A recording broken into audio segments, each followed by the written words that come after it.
Must have leaked right up here. Yeah, my sheep went down there last week. For 21 points.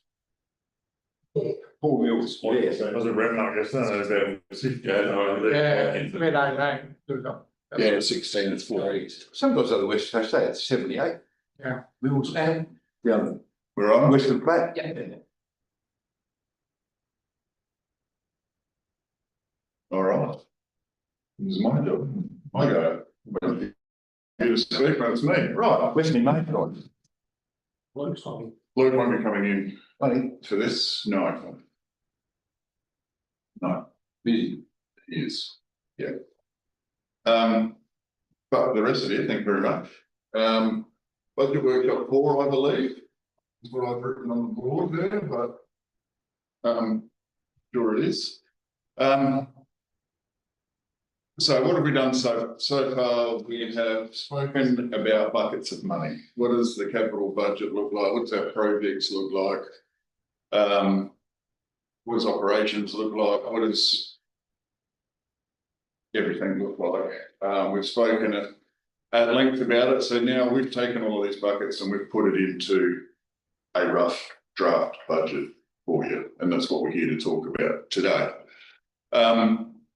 So that's beautiful. I wanted to mention this at the start, which is what's happened over the last 12 months and a big push that this should have been done 6 months ago to the 2 starlings. But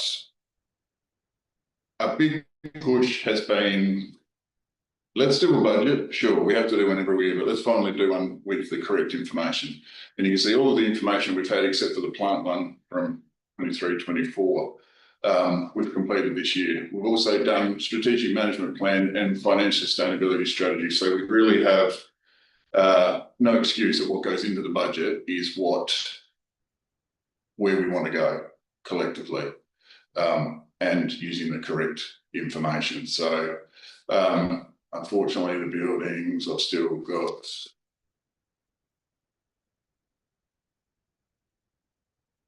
Yeah.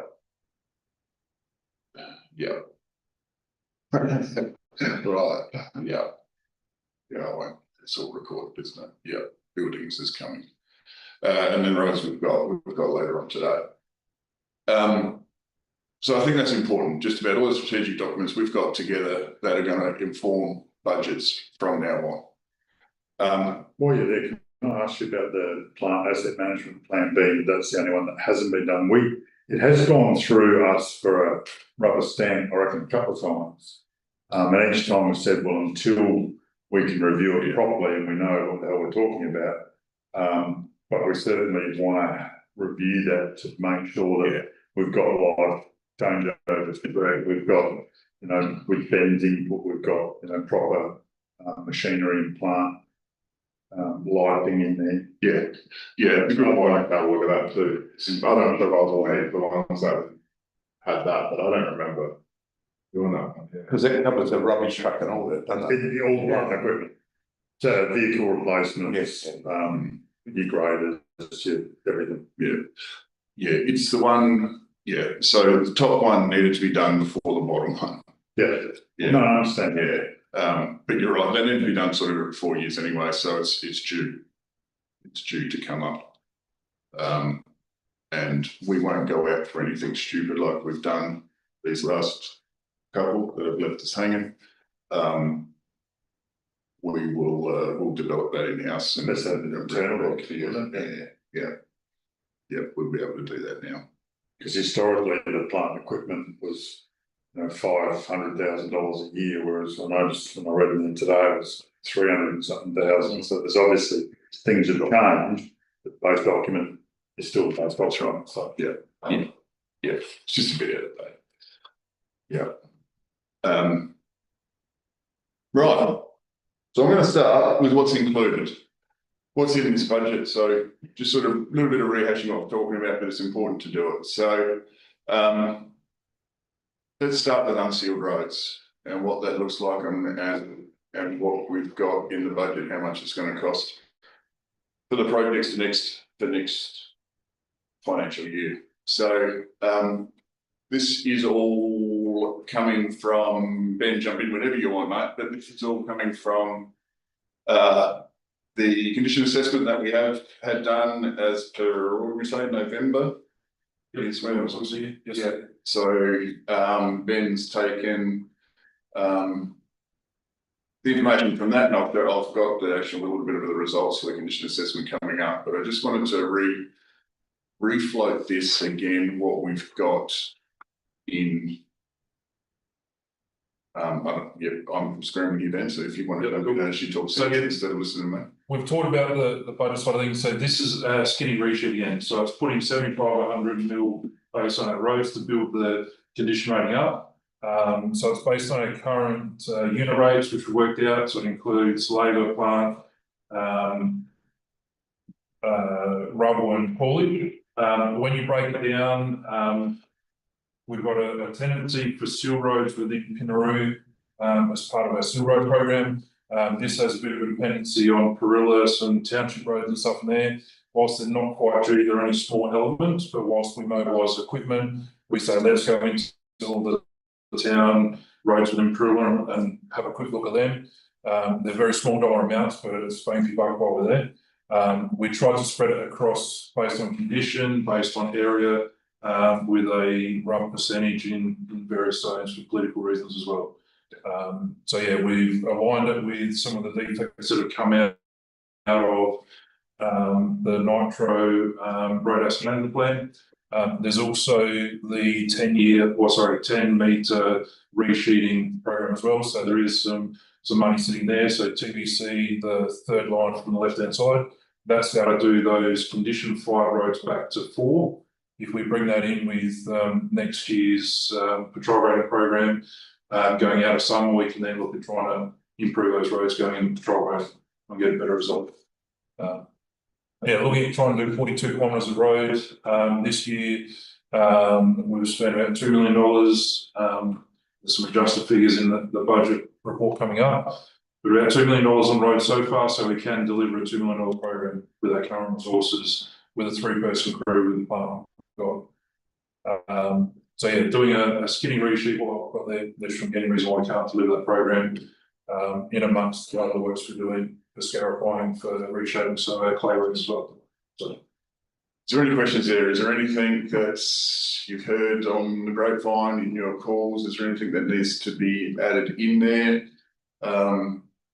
Big one that I saw the other day, before, yeah, View South is one that's come up for me that I went, Ben, what the hell? And he went, yeah, what you mean this one? That was already gone in from the condition assessment. So that's really good. Is there anyone else? So these are the ones that are rated worst, and then a couple in the inconvenience while we're there. yes. Yeah, that's right. Yeah, it's bringing the 4s and 5s across. The condition assessment said they're the worst ones, and yeah, that's good. Yeah. So with your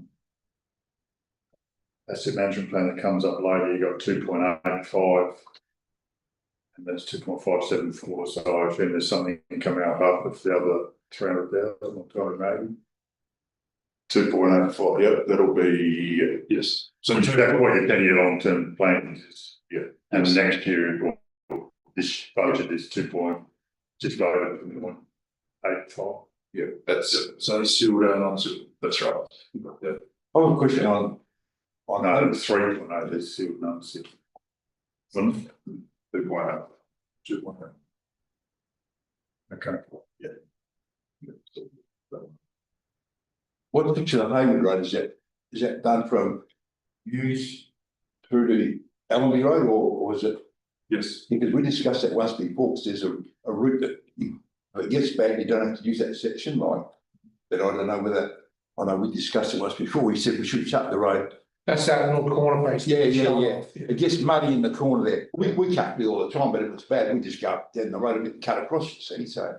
It's, That has already been cut off, though, that one no, it hasn't been cut off. hasn't been cut. No, it's still there, so I just wonder why we want to spend money on there when we've just done Allenby right up. down a bit further, and people just go down there and cut across rather than use that bit, because it's not really needed. At the time, we discussed closing it. Yeah, but it's got a couple of gateways on the go to the farmers property, so. But yeah, I just thought it's probably a waste of money doing that little section. Put a bit of rubble just in the, with the bog holes, and the rest is all right probably, but yeah, you don't use it as an alternative route to use, so. It's a direct route from the end of that road to come to this. That's right. So there is a dog leg if we do go down due south onto Yeah, Albany. that's right.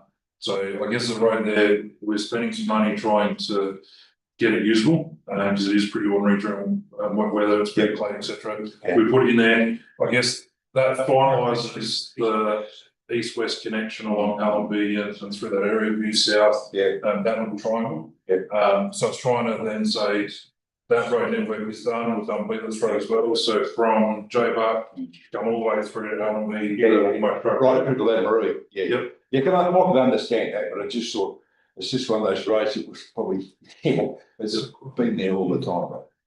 How come it's, this area of the district bias? In terms of Pinaroo or training or. In that way, anything north of Lamaroo?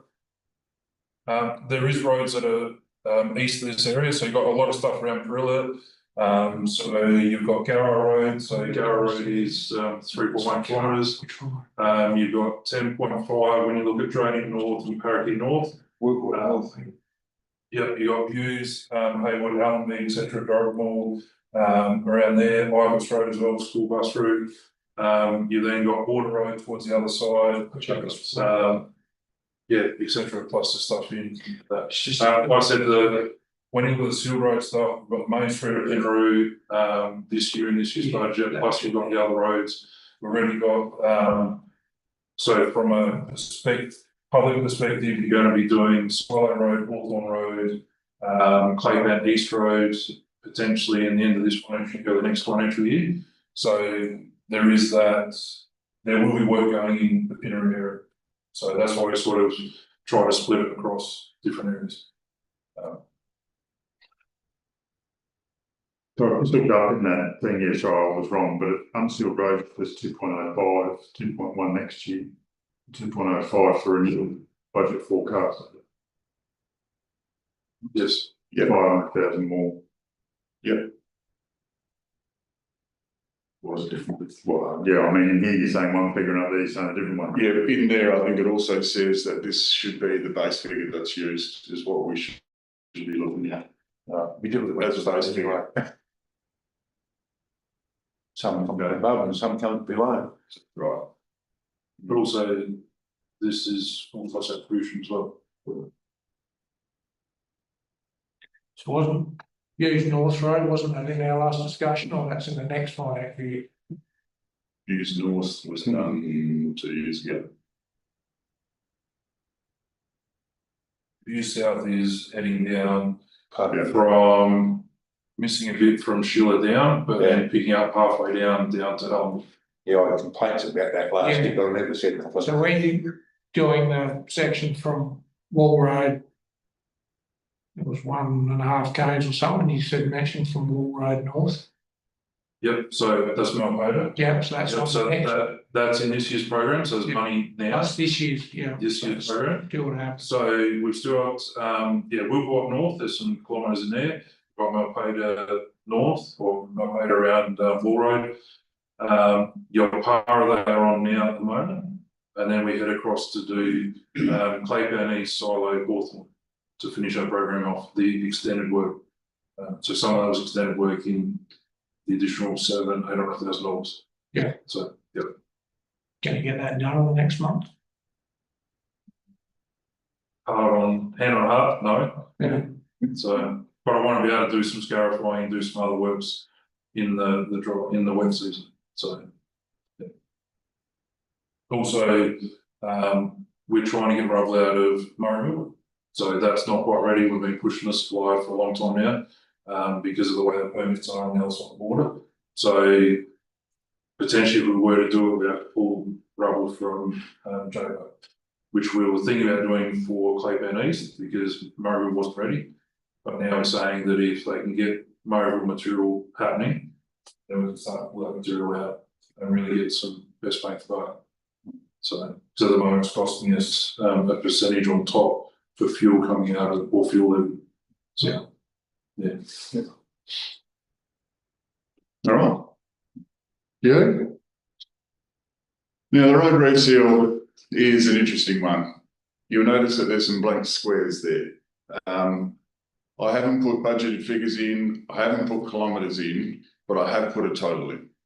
And the reason for that is in the paragraph underneath. So what's going on overseas has had a real effect on the bitumen that's coming into the country, not just Southern Valley, not just South Australia, but actually coming into the country. So not only is it 50% more expensive, it's actually an inferior product that actually they've had to reduce their the standards so we could actually get bitumen in. So it doesn't actually meet the current Australian standards. So what it does, softens in extreme heat, which is the main thing. Now, it gets pretty hot here. Yeah. But what I wanted to, keep going. Just on that, I was listening to when they were talking about that government officials and the so-called road expert Mm-hmm. and saying how it's going to be an inferior product. He said that the standard life of our current bitumen is 10 to 15 years. Right. Yet we have what, a 35-year. No, well, bitumen Top standard is about 15 right? yeah. So he said that this product will be half of that. Yeah, That's not worth using, don't have to. yeah. Now, the reason I've left it there because they're the one that Ben's from the condition assessment, they're the ones Ben's identified first that are the worst. Yeah. I've put a figure in there because of what's happened when I first started, and there was assumed that we had this money sitting aside and it was never set aside for you. So I wanted to leave it there that if something happens within the next 6-12 months, whatever it is, we've got money there locked and loaded, ready to go, where we can then bring it back and say, this is exactly what's happening. Instead of just going, oh yeah, remember how we had that? Trust us, it's in the bank. Didn't want to do that. And if we're still waiting 12 months, well then it's going to have to be a carryover.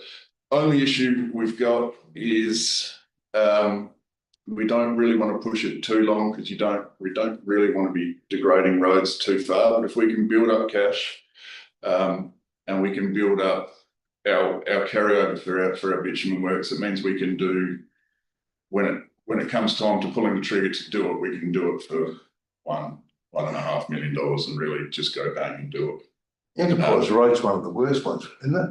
Yeah. I reckon it's poorly based. Yeah, I looked at that. I It's thought not that old in terms of when it was constructed. However, we've got failures of the base as well as failures of the seal. This program is saying, yes, we'll identify some because Enterprise Road does need some work. However, the other ones are trying to, bring forward some of the oversprayed works. So therefore try and keep the moisture out, try and keep that seal as good as possible, whilst we go on and do some other works. For example, we need to do some shoulder preparation works, to be able to do some of our rural seal road works, plus some other township works, rubber curb works, etc. So that would identify to say that if we are spending some money in those towns, let's try and keep those in relative good condition, knowing that Enterprise Road does need some work. I think this is the best idea you've got, really. Yeah, and you would have noticed, Ron, as well, from the asset management plan, 780 is what it says there. So yeah, it'll be 600 here, and it'll be a lot in a year or two, or next year, or whenever it is. But we really need to go bang if we can, and it's actually fiscally responsible to do it with it. Yeah, I would have expected that to be the figure that we're in here. So is there any budget thing for like a seal, like put a bitumen on a road, say Railway Terrace North? Is that another budget thing, or that's No. anything? So So what we see in the asset management plan, that's a new initiative or new project. So this is only renewing what we currently have at the moment, so there's no expansion as such. So, and I guess looking at our road network, looking at the data that's come through, hearing the community feedback as well, is there's some roads that do need to work. So we don't really have that luxury to be able to expand our road network at the moment. So unless we modify our roads and we'll bump up our roads to be able to cover for that. So we're only dealing with what's there at the moment. Was there money in this year's budget for Railway Terrace Northwood? We rubbled that road, yes. We didn't have any money for sealing the road. The main street? Oh, yes, sorry, Yeah. Railway Terrace, yes. Oh, then I'm getting. Railway Terrace, yes, correct. Yep. That's So it, there's a bit of money in there, so we're looking to try and carry that forward into next year, Right. get a shovel ready Yeah. project. Right, That one's been partially delayed because we're waiting on some pricing coming back from Target North. Target Road. so that's still on a bit of delay for this, or we're gonna go ahead with that anyway? Correct, so I would suggest that we get the report back from Target Well. Yeah. So I've already done soil sampling or testing of the bases out there. We're waiting on that report to come back. Unfortunately, it didn't come to this agenda. We'll go to this stage hopefully June, and then that will give us an indication of sort of what dollars we need to spend on that. Yeah, But we do have, Cockmire Road, they've started construction on that, so we're pretty well certain on what that's going to come out at. Target Well, we'll have some shovel ready projects hopefully for that. And then on the side, Henry Main Street. Yeah. etc. So. yeah, I'm getting a lot of grief about that. I mean, it makes sense to me why we're not doing it, but Yes, So we want to. years ago for $1 million bucks. it's stuff, if you go, have you been down it? Yeah, I've had a look at it, but it's bad management for 15 years and it's spent $1 million here. So, yeah, real, yeah. Yep. Shut it. Through the chair, there was some reports on that when we did upgrade it. There's enough material that's in there, it's just a matter of trying to potentially restabilize it. Yeah. So, but there is some moisture issues underneath. Yeah, So potentially, unless we do the same as what we're doing out on Target Well, get the real reason for why it's failing, get an engineering comment, then it's a bit of a suck and see. Yeah. In terms of what we need to do to fix it. So, but I'd much rather have all that detail, go back to council, go back to the chamber and say, this is what we're going to do, and have a similar approach to what we did on Cockmire to say, here it is, contractor, this is what we want to do, go and build it. And we'll hold them accountable for it if it's not built appropriately. So. It'd be pretty safe to say though, I think that the monies that we put aside for are going to get blown out down there. There's not going to be any money left. It's probably going to be still short down there, I would think. So, because for bitumen in total, there was what, I think 900 and 600, so probably 1.5. That's gone to 555, whatever it was. This is not going to be 250, it's going to be 700 or something probably. And that's not going to be 600 anymore. That's probably going to be, it's just the cost of these things are coming in at is eye-wateringly different to previous expectations. I guess the subtle difference. we're not doing council meeting. So the subtle differences with Target Well is you're going to know the full extent. So there's 6 kilometres that we have concern about. In the past, we would have said, yep, let's just go and fix a portion of it. We can now say we're going to do this year or next year and then push out and go, knowing that potentially we're going to have failures a long period of time. Or we bite the bullet and say it's going to cost X amount to do full lane widths or full tyre track widths. So. I was down there yesterday and that structure is exactly where the rainfall drains down that defective bit. So how come they didn't make it so it drained off? It should have. Yeah. But that's the depression that's coming through the traffic movements. So, and again, that, in my opinion, that will be where the seam of the whole road versus the shoulder work they did. And then they've overlaid the whole lot. And so that's the seam and that's where the loaded side of the trucks are going. And you'll see further down where they're starting to deteriorate again. It's not based on a rise or a fall of the road, it's based on pavement. Yes, well compacted. So I've got my suspicions of what's caused it. We'll get the engineering's report. Yeah, we know exactly what caused this is what's going on. So With that, you mentioned in the budget stuff, the asset management plan, that there's, the black spot funding proposal's gone in, which would be for that corner. Yes. But then there'll also be Carcooma Road, and I guess I just wanna, not that it's gonna affect 26/7, but I guess in the discussion, it's about, you know, if there's not enough forward projection in the kitty, because they're gonna be serious things now, contribution to those, even if black spot comes through, it's not gonna be cheap. I think Tara, well, it was originally a black spot funded thing, was it 1.6 contribution back then in 2017 or something like that? I think from us. Like it was already significant like 10 years ago. So you can imagine when that comes, do you know roughly what those numbers, if it was successful, what they would be? No, not particularly. No.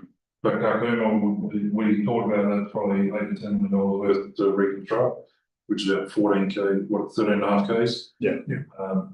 So, and again, getting material from the quarry down to there, or mixing, blending it like Coorong done. There's issues either way with it. Yeah. Virgin material versus stabilised But material. that's not in the black spot funding, is it, or is it? No, only the intersection. Yeah, that's what I thought. Because that's the only, that gave us the better bang for buck in terms of treatment on that corner. It's not a full realignment, it's only rebuilding what's there, but it's only a small section. Yeah. So it does. So you don't see our contributions being significant. Or even if 80/20, we had 40 bill. Well, no, because Carcooma is different. So this is just Yeah. the intersection. Yes. Because Carcooma, I mean, based on all the projections and everything, can't see any way you're going to be able to afford that for better. So it's really going to, I'm just in here, it mentions black spot funding proposal has gone in. And so I was just saying, like, if they come back and said yes, like, when is that and what would the likely contribution need to be? Because that's not taken into account of in here. So if it was likely to come back this, like next year and be a job before next year, want to have in the back of your mind that there's whatever that is, Yeah, we'll 1,000, 200,000, 500,000, whatever it is. Or maybe it is that money, you know. Exactly, we made a final decision to say, let's think about what we've got now versus what we've got in the future. So if we were to get black spot funding and go, yeah, that's cool, how do we rearrange the eggs in that basket then? Instead of allocating money to something that could or couldn't happen. We were all doing that way. So if it does come up, we can do a budget review and say, let's push some of these out, or we may not deliver some other projects and reallocate. That's right, do a whole workshop. Specific. Yeah, do a workshop where we can note it out instead of just here's a report, sign here. It's probably better. What would happen there? Cool. Thank you. Next, I've thrown in the maintenance activities as well. So Ben assures me we've got 100 k's of scarifying through the year. Another 3,000 k's, so to speak, of patrol grading. Yes. Yep. So last year we did 100 kilometres of scarifying. So in June, July, August time, when the weather was too wet, we had a patrol grade, not patrol grade, to be able to resheet. We scarified. So again, we're talking about 2 kilometres a day with a crew of 3 people. So it's the construction crew goes into scarifying and builds some shape up to our roads, whether that's prelim to resheeting, which is what they're currently heading down to do shortly. Patrol grading, our program with the roads policy, we're about 3,400 kilometres of patrol grading. So across our winter period with the 3 graders going flat out, 8 kilometres a day, that's what a wet season patrol grading is. So, Costs there. We've also got, I was just added in as well, you've got seal road patching, got line marking, tree trimming, and then got some quarries that we'll need to talk about in future council meetings. So seal road patching, we're going to approach it a different way this year. With this money for contractors this year, what we're looking to try and do is get some materials, which has gone up significantly, try and do some more of our own patching, try and bring that back in-house. Now we've got the extra 2 people, when I say the extra 2 people, we're backfilling the 2 vacancies. We are trying to mentor and upskill some of our people, so we should be able to deliver in-house With our line marking, it's the second year of our 4-year program. If you recall, last year we did training Parakeet, Lameroo townships. And now we're going to look towards Pinaroo, the townships there, and some silk roads. Line marking. It is an operational expense, line marking, so we can't capitalise it. Quarries, that money basically goes back into rival royalties, basically. So, yeah.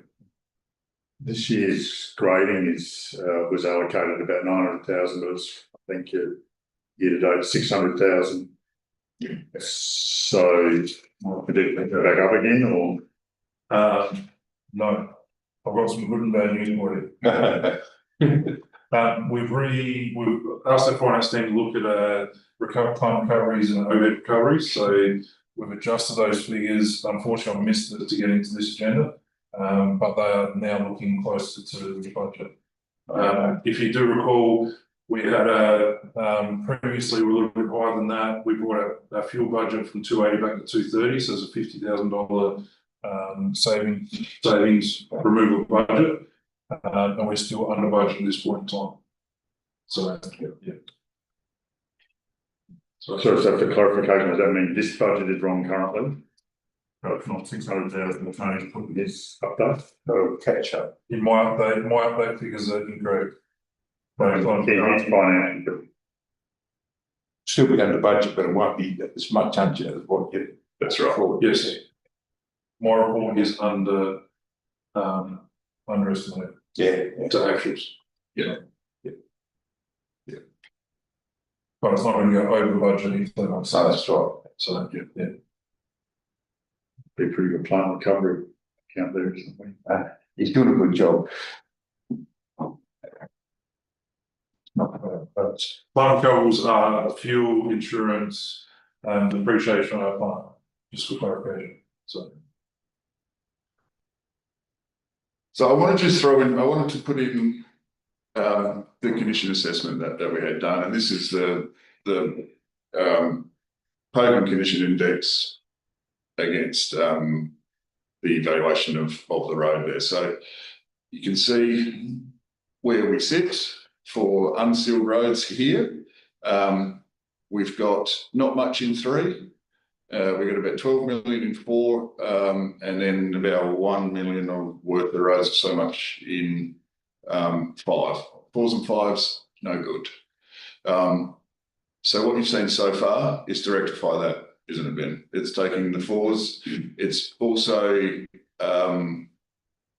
the brilliance of the condition assessment we got done, and how well you can zoom in, and the pictures, and is fantastic. That Ben, instead of what would have happened in the past of being right, well, we just need to do 4Ks of this road, and by it, he's actually looked at it and gone, well, looking at the condition assessment based, and then also with him also with Ben and his expertise and how often he drives the road, he can actually spot patch and spot resheet to bring the 5s over to 4s, and then we can concentrate on resheeting the 4s.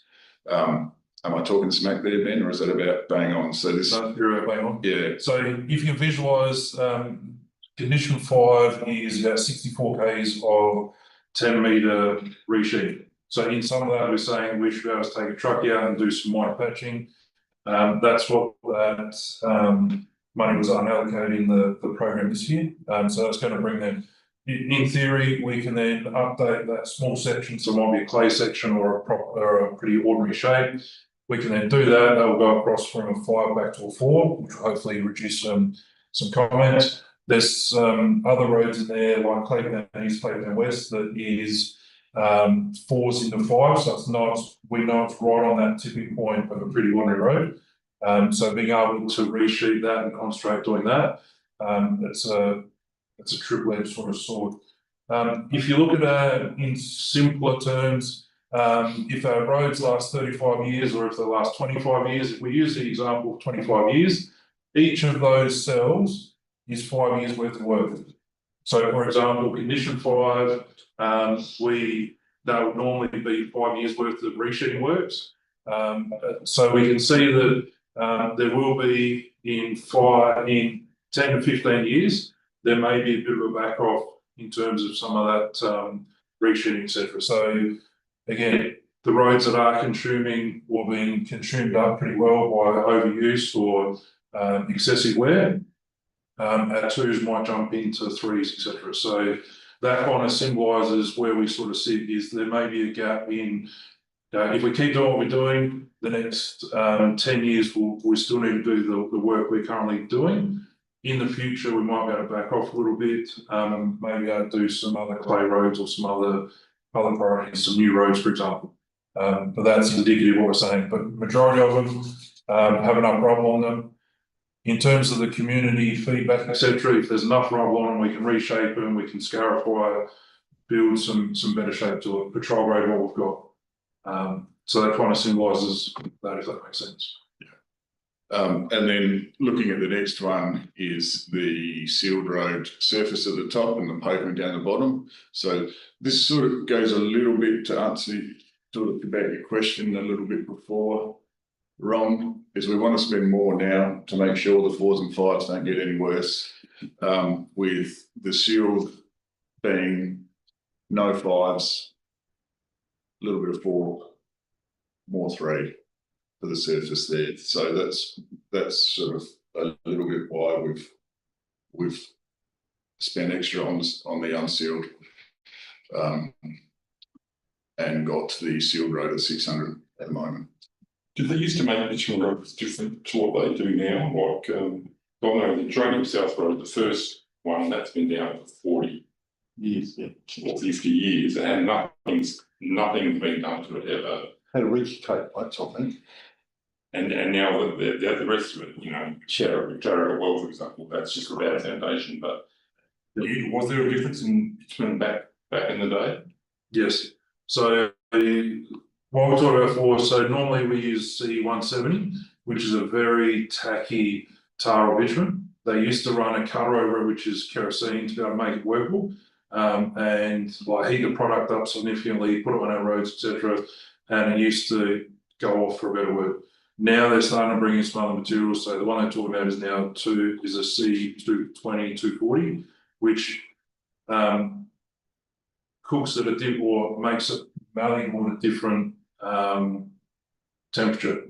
So it's okay if you're using it in like hills environments or in like Melbourne, etc., where it's cooler.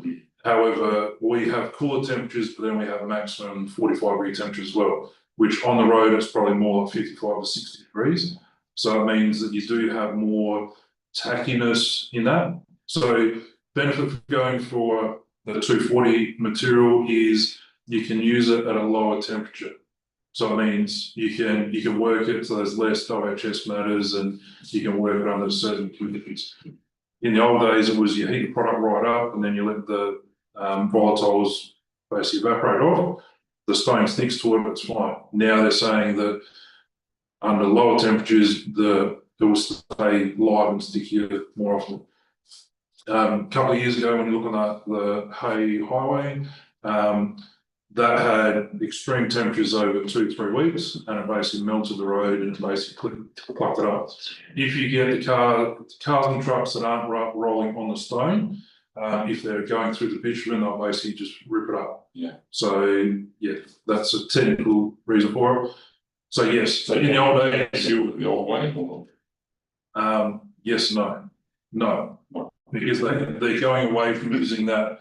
They're going away from using the products because of environmental reasons. You're on kerosene, you've got to handle kerosene, etc. You then wash off into the environment. Now there's eco primes that use it. They're water soluble, water based, etc. And you heat the material to a lesser extent, so it's easier to work, etc. So we're never going to go back to the old days. But like we were talking before, other countries and other areas use the lower quality material. For us, it's a high risk. And given that our issue is long-term, your clays underneath or sandy materials underneath, if you don't keep the cap and keep the moisture off the road surface pavement, you then have pavement failures, which the graphs are showing that pavement failures, no matter what seal you've got on top, it's going to fail quick.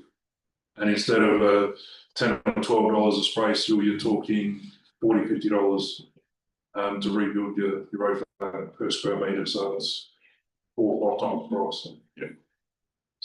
So is this stuff either this or the sealed budget expectation taking into account the edge failure on so many of our roads?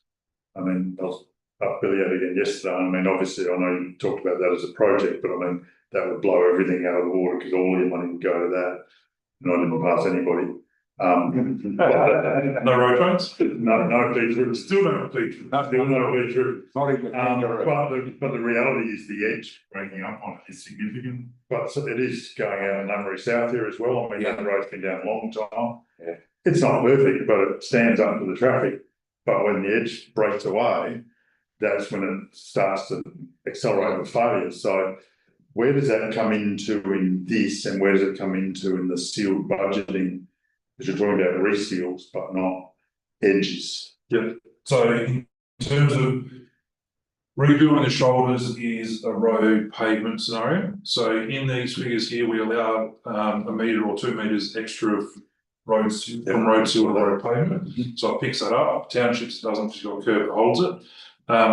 In terms of the edge drop, it's a maintenance factor. So out of your $900,000 to patrol grade, that's what we use to rebuild the shoulders on the side of the road.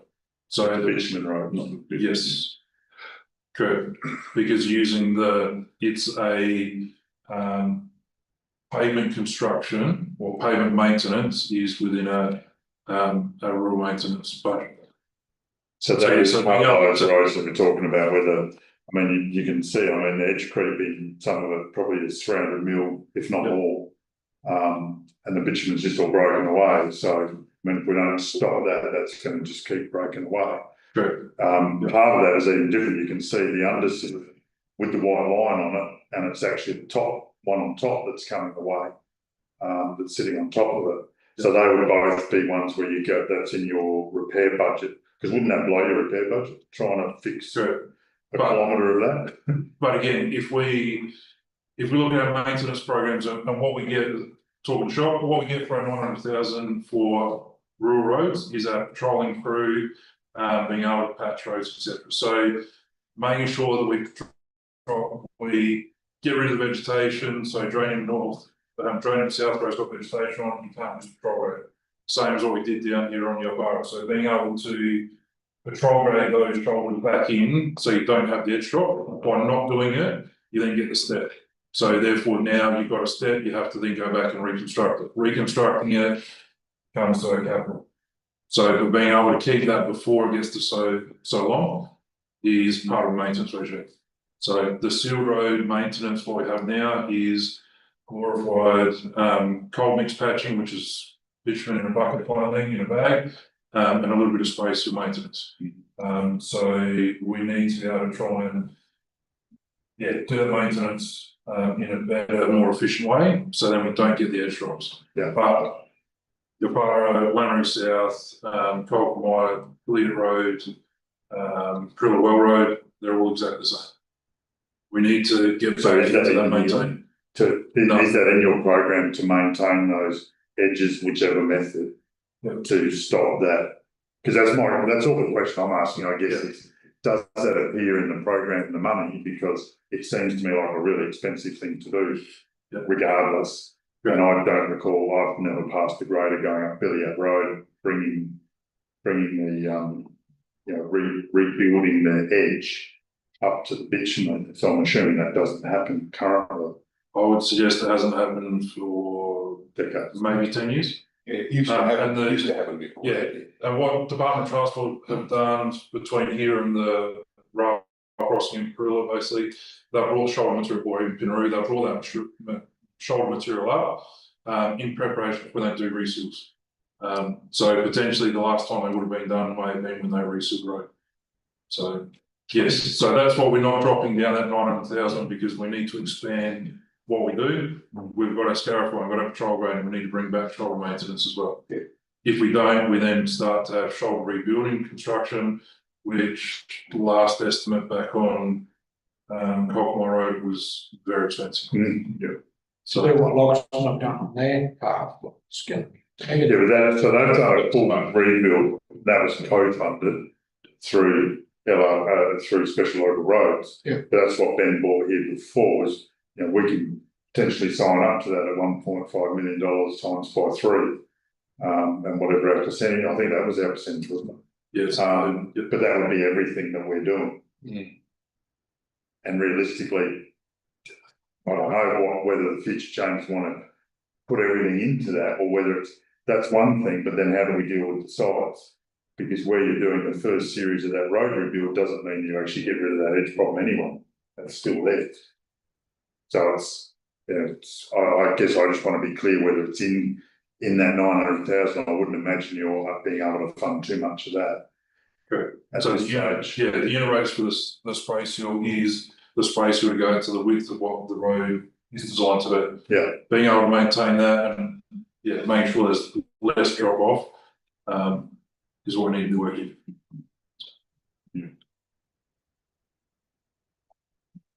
Stormwater? Yeah, we've spoken about. So stormwater, that's as per the asset management plan. Yeah. So you've got in there doing some additional CCTV camera flashing of a stormwater, make sure that's operational. Replace the pump at Lake Roberts, which is currently underway at the moment. So yeah, we already had to replace that, but it's not as the figure you see there, it's a little bit cheaper than that, which is good. And also got the stormwater replacement, so stormwater renewal. So we know that from the camera work we've done, we can then start to see the segments that need to be replaced. We can start to schedule some of that in. So, and again, when you combine some of the works on Railway Terrace north of Pinaroo, being able to bring some sealed road stuff as well as some of the stormwater in, we can try and integrate some of the projects that best back to back. So, any questions? So what are the 2 pumps? What at Lake Roberts? There's one that pumps it up to the dam, up that one, the excess out of the lake. Is that correct? so? Which So there's a chamber that's your $48,000. Yeah. So that's basically when you drive to the caravan park, you go past, you'll see a little small dam. There's a concrete pipe that comes out of the ground with a pump on some pipe fittings on top. That is the stormwater. So that captures all the Lameroo township, but all drains down to that point. Then we pump it out with a 325 thereabouts pipe up to the dam. The other irrigation dam is being able to then pump it, variable flow pump that's up there at the moment. So yeah, right. which So is the other pump which is the one- $30,000. Yeah. Yeah, so $30,000, it's a single speed pump. We're trying to turn into a variable speed pump. We know that it's getting very close to end of life. It's got like addition on top of it, so it's not in the shed as such. So it's only a matter of time before that goes back. We got it right on that top one, Lake Roberts. We knew we made some noise. We did some fairly decent rehab work on it, but it wasn't enough. It actually broke the shaft. So there's a temporary pump there at the moment. So when it rains very heavy, it takes a long time to de-water. Again, it should be noted that Lake Roberts pump is a deep water pump. It's not a stormwater pump as such. So a flood pump. So yeah, if the township has a significant amount of rain, it will flow in Lake Roberts, and we slowly pump it up over a week or so. So again, that's critical infrastructure that we need. The one at the storage dam is for irrigation purposes. So if that goes, then it's doing the fairways, etc. Remembering that was a carry forward. When I say carry forward, we had money this year, but we reallocated to the golf course to get their walk on operation. So did we do work on which last year, on the golf course one or the what one? We were going to do work on the stormwater dam one, but we forego that work to get the Lameroo Golf Club bore pump running. So there's a bore pump that does fresh water on the greens and on the tees. Then there's a fairway that has all the the treated water that we need to do something with the treated water, so we have to get rid of it, so it only can last for 6 months while it's up in there. We need to use that water. So that pump has to be operational to be able to water the greens. We do that over summertime. We've just got enough capacity to run it to the end of summer. we can't do 2 years. So being able to change that to a variable speed pump means the irrigation can then be improved as well. We can then turn different systems on instead of flat out on all. We're also bringing up to speed with the one that's at Pinaroo. Pinaroo has chlorine dosing pump as well, whereas this one's out in the middle of nowhere. We'd like to be able to upgrade this one and put a shed over it in the future so we can put a dosing station on there as well. So we can irrigate all day and all night if we need to. So having health related matters we have to deal with, we can only irrigate during certain times due to the contact of the recycled water.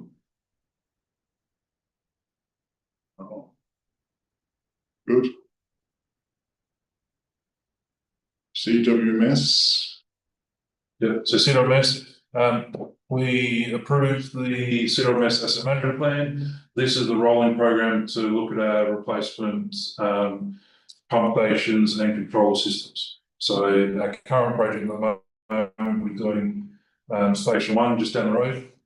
We've got a local supplier that has got all the configuration for the automation or the control system, so we can now do that locally instead of it getting done by external contractors in the city. So it's a rolling program.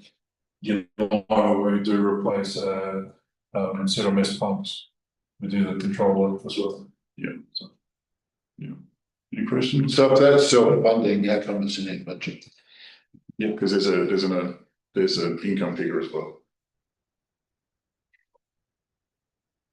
And it showed in the figures in the other one that was minus 2.6 million or something, but eventually they will come back to, and as Campbell said in the previous meeting, it would have at some point been in the positive before all the money was spent, but it hasn't been previously accounted for that way or recorded that way.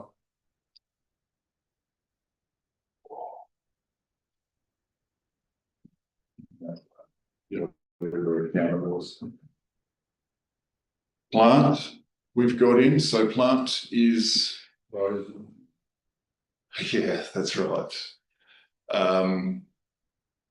Plant's probably the biggest one that is less than asset management plans would dictate, I would say, is the glaringly under one, which is okay this year, but it's also why you'll see that we've got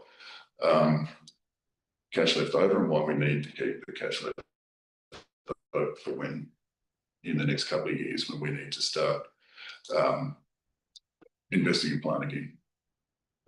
So bulk fuel, that's the tanker or the tank that's down in the Lamerick depot, make sure that goes for automation. We talked about it a couple of workshops ago. That will hopefully recognise or release some labour and some inefficiencies and some inaccuracies with our data with fuel.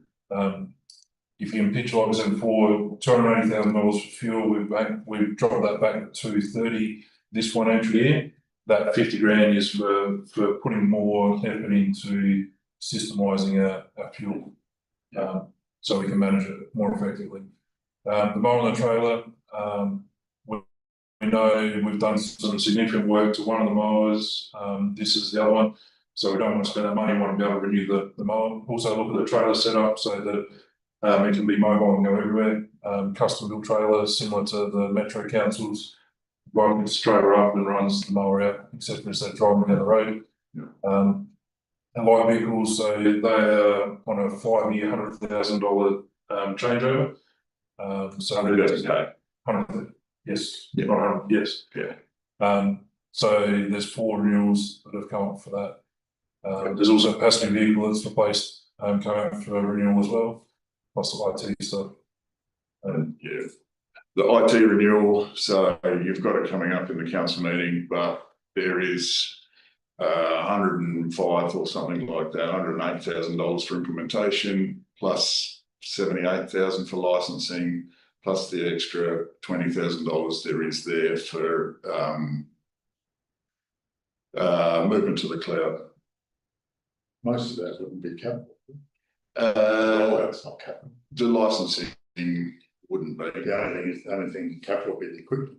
No, the implementation is as well. Yeah. Yeah, And does that include the money that's in this year's that's not going to be spent on? So I think we had 50 or 80 in this year and we're going to spend 20 because we were waiting to see what we were going to do. Yeah. So does that roll into this or? no, that gets absorbed into the figures. The end of year. Profit come. Profit, absolutely. Wow. BR3 will be still going back up again. Profit. We've got so previously you haven't reported, well, it hasn't been reported this way, so this is actually an increase on previous years up to 660, but recording the 120 that you expect to get back to the changeovers. Yeah, yeah, and I want to put that here instead of income as well. That's just net changeover. It's just that, yeah, I could, yeah. Yeah, so that's 25 grand-ish a vehicle. And those light vehicles, 4 years, 100,000, which is happening first? Is it 100,000 or 5 years? 100,000. Yeah. How quick is that happening, do you reckon? Just it's quite light, 100,000. Most of the vehicles now are unlimited warranty, so it just seems like. I think that's turning over too quick. Yeah, what's that on my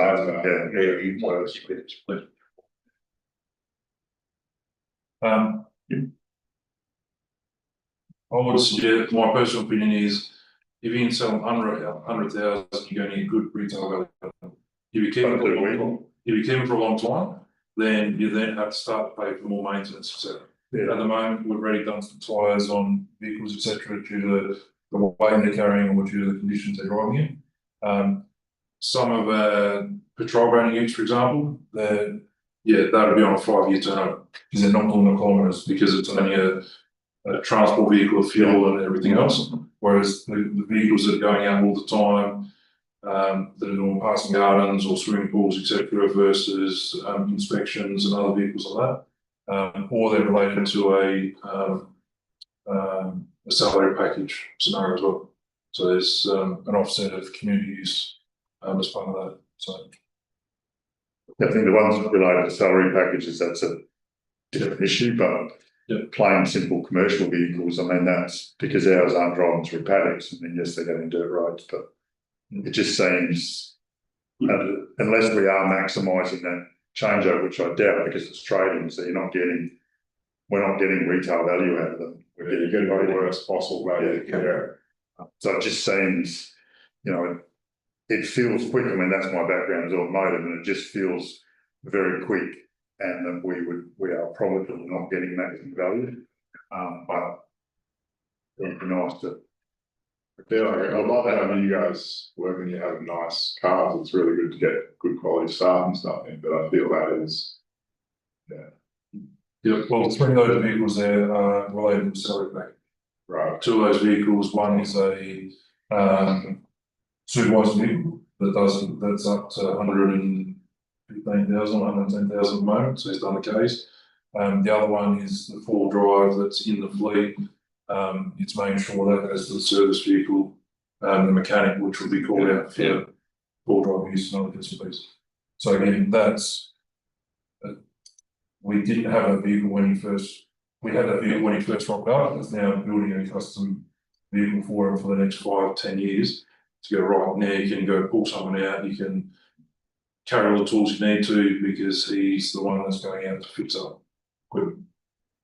So that's the criteria on that. It's not, I guess, this year it's not about saying let's go replace patrol grader that only gets patrol grading ute that only gets, they might have 25, I think 12 to 25 Ks on them at the moment. So again, they're on a 5-year, maybe 6-year plan, etc. But standardising utes, having more of a, that we can reallocate underutilised utes would be my way of dealing with fleet vehicles. So the ones that are in salary packages used in as fleet as pool vehicles. We do. Yep.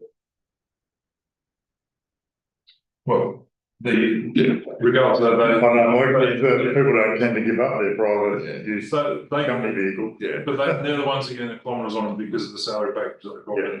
So again, that's a 5-year, $100,000 swap over. Then 100,000, yeah. They're really expensive. He wants a video, he wants a ring. 100,000 kilometre, based on, usage and based on getting around, so. Well, it sounds like we're not gonna win, so. No, I mean, at the end of the day, I understand everything you've said, but I mean, I only look at myself, I mean, my unit's done nearly 500, the Lexus out there's done nearly 300. I mean, country vehicles don't get changed over 100,000 cars. Business or not, even the people that are getting them as packages out on the farms, I can assure you they're not getting changed over 100,000 cars. Well, the ones that are out on farm all the time, absolutely, they get flogged. But these aren't, I mean, and then I guess the hand-me-down is a good idea, absolutely agree with that, that it goes through a use here and then steps down, like your unit can do X and then it can become another vehicle when you get your replacement or take a package or whatever, so that makes perfect sense. But the 5-year 100,000, if we're changing them at 2.5 years or 3 years, 100,000 because we've hit the 100, that's to me is under. It's better off to say 5 years, and if it's 180 or 200 or so bits, a lot of vehicles going to fall off. No, it should last 300 easy. Well, because we're buying these vehicles, we're not buying today. We're not buying VWMs. Yes, oh, hang on. Hang on. Yes. Anyway, But they're all the things we want to be able to put into the plan as a main plan, because that's the one that agrees. looks at all the details about when's the best time to replace them, trading price, etc., and fit for use. So I agree, but it's up there for this budget. So we're not fix that plan. But I know, and then I guess my take on it is, out of those vehicles we put forward, they would be renewed anyway as part of asset management plan, because of the reason for doing the other ones that have been pushed out. And then when we workshopped the last time, there was a whole stack of plant was in there. We pulled a whole stack of that out based on going, no, we don't need to do it. Yeah, So again, this is trying to keep our fleet, trying to keep it operational, and then saying, okay, do each of those vehicles, is there a warrant for them? And then can we push it out for another year or two? That's what we'll do every year, come back to council and say, couldn't think what to do. Yeah. And the rationale behind it. Am I moving? Am I with taking stuff out? there's nowhere to go. Yeah. Building and property, we've got Charlotte William, so. After our, the office chat, the Lamoureux Main Street toilet came up that we needed money spent on that urgently. So that's been put in for $90,000. There's a whole list of priority renewal that Shiloh's got of little things here and there that need to be done. And we'll make sure that we are not priority renewing buildings that are necessarily. Is that on top of the 50 that's in this year's budget that's awaiting the final plan? That's on top of it, yeah. So it's 115 priority building. How come the colourful shades so expensive? 15 metres span. It's the, It covers It's a 15 metre square span. covers the whole concrete open. always be a big shed for that. Okay. It's basically what was Yeah, basically. don't go to big shed for 45 now. You better build a shed level. It's not, I got multiple quotes on that and they're all around the same, Oh, that's right. depending on, they're like, the models change a bit, the type of structure changes a bit, but they are all very similar price. From trade sale to, as we said, a big. Yeah, so shed-ish type thing, So so, also put in as a feedlot trade show. Yeah, We had that as well. I actually went to them. I'd be cheap, wouldn't they? No, I actually went to them. They're not. Oh, really? I went to a mining company, I went to, I did everything where they like do like ones that come off the sides of shipping containers and everything like that, so I did as much research on it as I could, and they're all around the same. Plastic's got dear. So is it a legal obligation to have to put a shut on top? I don't know about the legalities of it, but If we didn't do it, what would change? What would change? You don't want kids to get sun against. You don't, well, what if it was only half, does the whole pool have to be shaded? depending on the time of day, it won't be, Yeah. no matter what goes on, but how big it is. Not a bit tough like we used to be. Bearing in mind, I think last year it was 35 or something just to recover the one at Pinneroo, even though the structure was still there. I think it was 30 grand or something. That's the last budget. 10 grand. 10 grand. Where was the 30 spent? That was the actual pool itself. Oh, right. Because remember the cheap rocks initially. Yeah, so the line of the work we recode Okay. with paint. I wouldn't mind seeing some work done on the Pinneroo railway building that we went out to school that the other day. How much do you reckon that would cost for the re-roof, re-identification there? $100,000. Yeah, it was in at 50 last year, it wasn't enough. Yeah, I think it's around 110, so just because of the height, it's sort of scaffolding and stuff, so. Take it off and redo it. Yeah, they've been asking about it for quite a few years, and it is starting to get pretty bloody ratty there. I wouldn't mind seeing that put in a bigger wrangle of figures. But, yeah. Was it the roof that's rusted out? Yeah, and all the fascia stuff, but I wouldn't be surprised if you got under there to be beams that need to be replaced and stuff. Yeah, we're pretty sure there are certain beams and stuff in there, so. I think as soon as you lift one bit of line, that's gonna be, that's going, 100,000 will be cheap. All that. You know, Yeah, I think George Gum, Sorry, George Gum showed us a letter, they're asking for money in 2021 to get it done, like it's been there, they've been asking for years. I haven't put it in. Yeah. Haven't told. Yes. It's, if we could move some figures around to get that put in, I'd really like.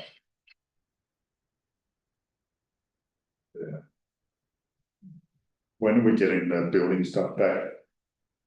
Waiting on We one, still don't know whether it's, for instance, the Lamoureux Hall got structural issues or not. we're waiting on one piece of information which they have pushed back to the fire engineer. So he promised it to me by the next council meeting, which was to be meeting his last email. That last to be a few weeks before the next council meeting. Yeah, right.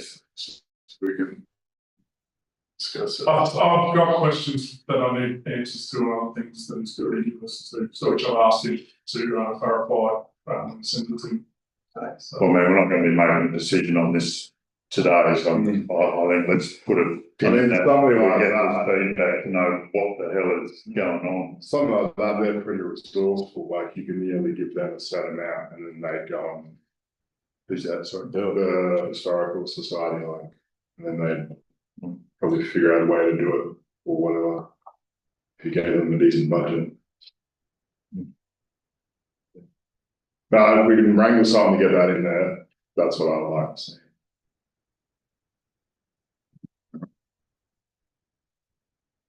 You might want to suss this historical society up first too, wouldn't you? Yeah. You might want to suss the historical society. Well, yeah, What's the tourism heritage centre there, historics? it is, that's our building, it's council owned building. Yeah, just the council. And the problem last time was the gutters, part of the problem was the gutters were falling, the water was going back up in, but I think they've now been cleaned, but whatever the damage is, it's already been done. there was also leaking internally of the roof, so. Your office.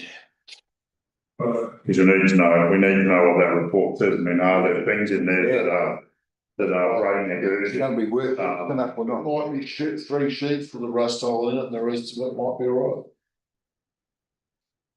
Or if it's that bad, you think, well, yeah. So, Maybe not on it. Give it up there.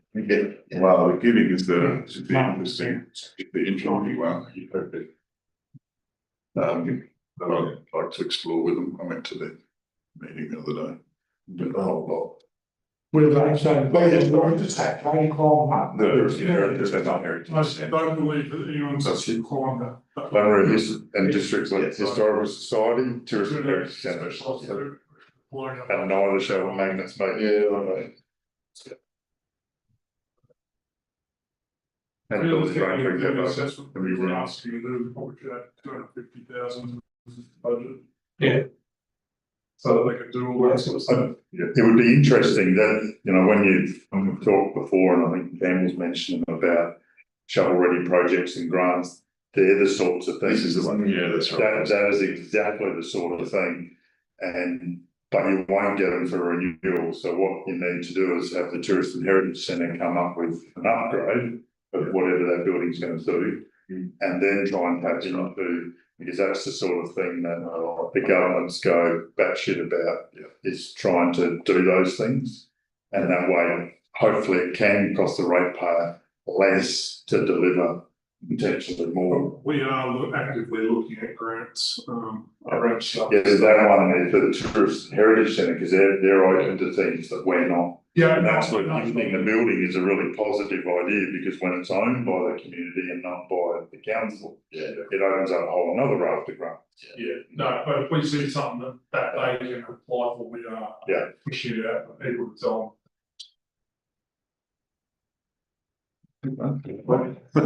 Talk too long. Say, I think. All right. them. Sorry. Yeah, the pool show is a really interesting one for grants as well. Yeah, we're looking into that too. We found a couple. Or you would have thought other Sun Smart. That's right. Yeah. So, and they're pretty. Council had one that closed, January, there's another one. Another one just came out, I think, that I sent out to you. Two others we found, one we wouldn't have qualified for, but yeah, those sort of ones are out there, so. Yeah, so it'd be great if that comes in as, Price for this. yeah, or a quarter or something like that, would be brilliant. All right. Next up, I've got our rating history, just as an FYI, because all the numbers I'm going to talk about coming up in the next slides are based on a 5% increase there. This is not, it's in red because it's orange. Thank you. It's not set in stone, it was just, this is what the figures have been done on, and I'm keen to hear your opinion. There's the history of what's happened. This is in line with 22, 23. But we've got a 5% increase there, and all that other stuff that we've just spoken about is included as well. So in a world of increasing fuel prices, we've got fertiliser going crazy, to go crazy over CPI, which is the green, sorry. I think it's not ideal, and I think this is a great story. We can get into this. Happy to hear any. Well, firstly on that, I mean, our planning council, we've been told that road building costs have gone up around about 50%. That's not reflected in those CPI figures. So what is the real cost increase to council and not CPI? I've got that in the later documents for the meeting as well, is that, you know, we can go on about CPI all day, but the reality is that's not what the cost increase to council have been. Well, not the numbers that have been told to us. Now, maybe that's changed. What we've been told previously is not correct, but that's what we were told. And certainly every other cost has been 10% on insurance and X on this and X on that. And so to roll in at a 4.6 or a 2.2 for last year or a 4.3 the year before, it's just not right. We've increased the rates, knowing that those things were coming, and it hasn't returned $1 extra to operations of council in our budgets, but we don't have more money to play with. It's all been consumed. Well, listening to the so-called experts, listening to the ag game, and it's more like 7.5%. Well, Pretty last roll Yeah. 4 or 5 years, 7.5% is more like that. what do you think, 30 or 40% of our budget goes to road building? And I think the wage one was 3.5 or something, is it? So it's only leaving you 1.1% for everything else. That's pretty unrealistic. Even before the fuel hit. Yeah. Because we haven't seen, every budget review we've done, I don't think I've been in one budget review since I started on council that's been in the positive. They've all been negative hits, every single one of them.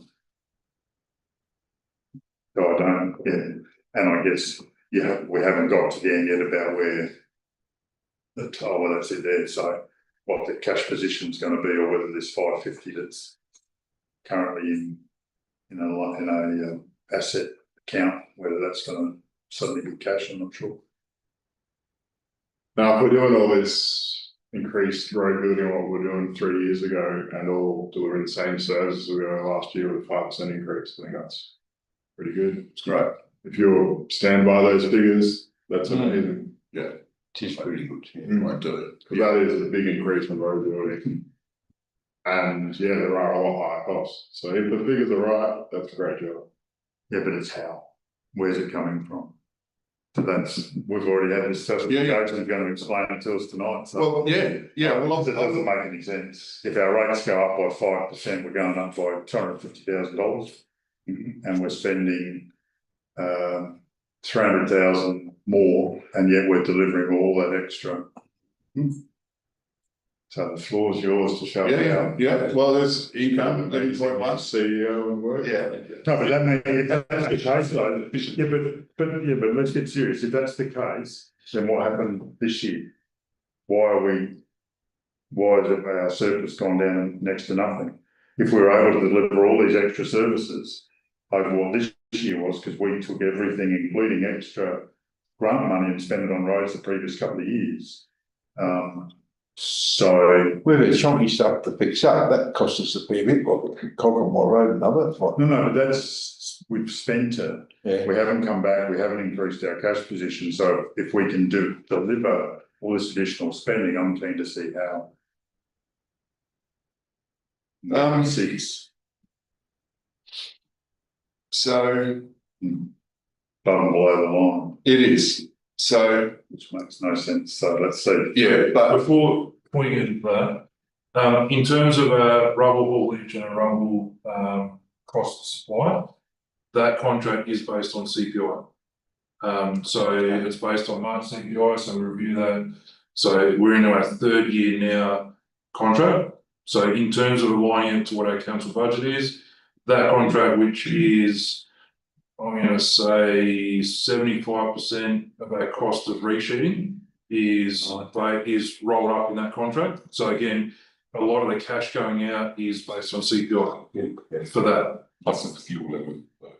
Fuel levy is on top of it, but it's only been applied for the last couple of months based on fuel price went from $1.51 up to north of $2.70, $2.80. But like I said, 75% for the rubble, so that's.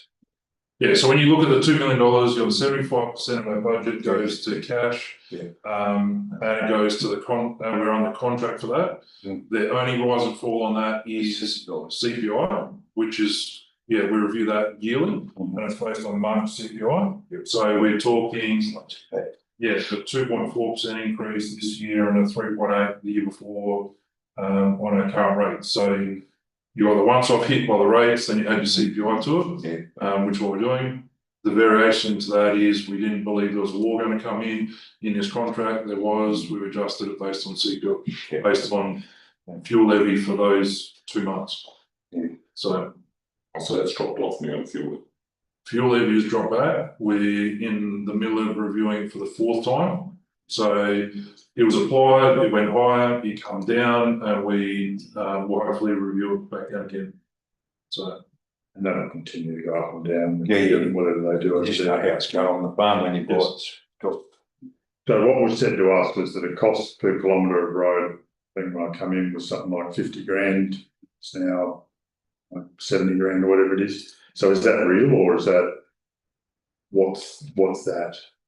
So that's the makeup of what it costs us now. So based on, Yeah, but I'm just trying to understand, was that real? So like 4 years ago, we were told the cost has gone up to build the road like 51% when Lachlan was here in the 3 years. So I guess I'm trying to understand, is that real?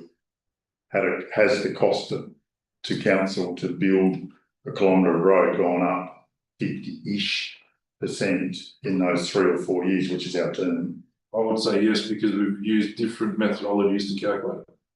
So going back 5-10 years ago, you would basically use ag council guys, go into a paddock close by, talk to the farmer, or property owner, use an excavator, put it in trucks, take it out on the road and smash it on the road with a rock.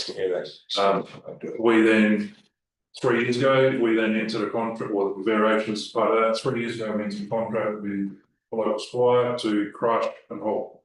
Yep. So in terms of the jump from there to there would be quantities estimates on how much rubble they were putting out, versus now we're saying that in Calvin's time it was 150 mil, we're going to do the full plenty. We're saying now we're going to go back to a 50 to 75% top up, which in theory is the same as what they were doing back in most Sherman states. So that's technology wise, it was a similar thing. In terms of price it works, it's contracted versus doing it. So a lot of our stuff is contracted out now, whereas I would say previously we've done what house. And methodology wise, we're doing it differently because we're not going on farmers pay, that's down the road. We're travelling from Draper to bring to Salt. The reason I'm trying to understand is because if everything that here is correct, and I'm trying to understand why we didn't have like $250,000 surplus that we didn't expect last year coming from our rate increase of 9.8%. If CPI was only 5%, why didn't we realise the difference? Just trying to see where that is. But also, I would suggest we probably do more kilometres, delivering more kilometres on. It's working a lot smarter too, sure. Thanks for being back. But the road budget was saying it's 1.4 million, didn't say that, that didn't change. I don't know what it cost us just to raise rubble with the bulldozer, what we could get it crushed for less than what we used to raise it for, like, get real, we get it raised and crushed for less than what we was funded just to raise the damn stuff. How many projects have played or whatever we've done? Well, we've been putting 1.4 million to Gunfield Road for, I think, 3 years. But we put extra from grants and LS and whatever went in there. So that the basis bit didn't change. So I'm just trying to see what this difference is. So that all. But that does compensate for the condition rate too. So when you saw the grass as a whole in the middle, that kind of says that our roads are embedded here because of the way we've been spending on the last couple of years. Cash in, cash out. That's what I've got right here, cash in, cash out. I'll expand on all of the, I'll got the expansion of these numbers here. So this is cash in. This is what we bring in, 2% extra. Got to use it, childcare's a little bit money, but it all worked out to be zero sum. So it's a little bit missing. The childcare revenue, the user fees have gone down based on last year. Less kids or? No, this is they were over budgeted for last year. And it should be last year or this year? Last year. They were over budgeted. We're only over budget, I believe, at the moment, 200, which means we're bringing in less money. Yeah, but also we're spending less on wages, so it works out to be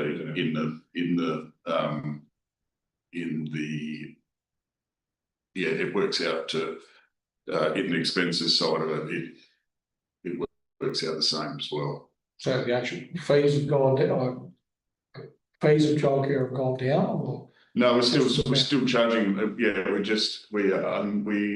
over budgeted for how much we were supposed to receive this year. Right. Yeah, it was based on 5 days instead of 4. Instead of 4, yeah. Yeah, and then the wages and everything be done on the 5 as well. And then, yeah, so it needs to come out of the next budget. Wouldn't that be 20%? Why would it only be 1% if that was 5 days back to 4? So, You still got paid full depreciation. No, that's on cost, it's on revenue. yeah, So we're only getting revenue based on 4 days, not 5. Yeah. Although I suppose that's on the amount of kids, I'm not sure. so cash in. I've got a little note there about what other income That's a government subsidy too we get from the. That's in there too. Yeah. Yeah, absolutely. Yeah, but what it's saying is if you put your rates up 5%, we're only going to see a 2% benefit from it at the end. In total budget, because it's 10.8 this year, it's going to be 11.1. So instead of 500,000, it's 300,000. So it's important to understand where those, because that's, at the end of the day, that's, you know, rebuild your cash position, because I'm not sure what surplus is built into this yet. But yeah. So over $11 million in.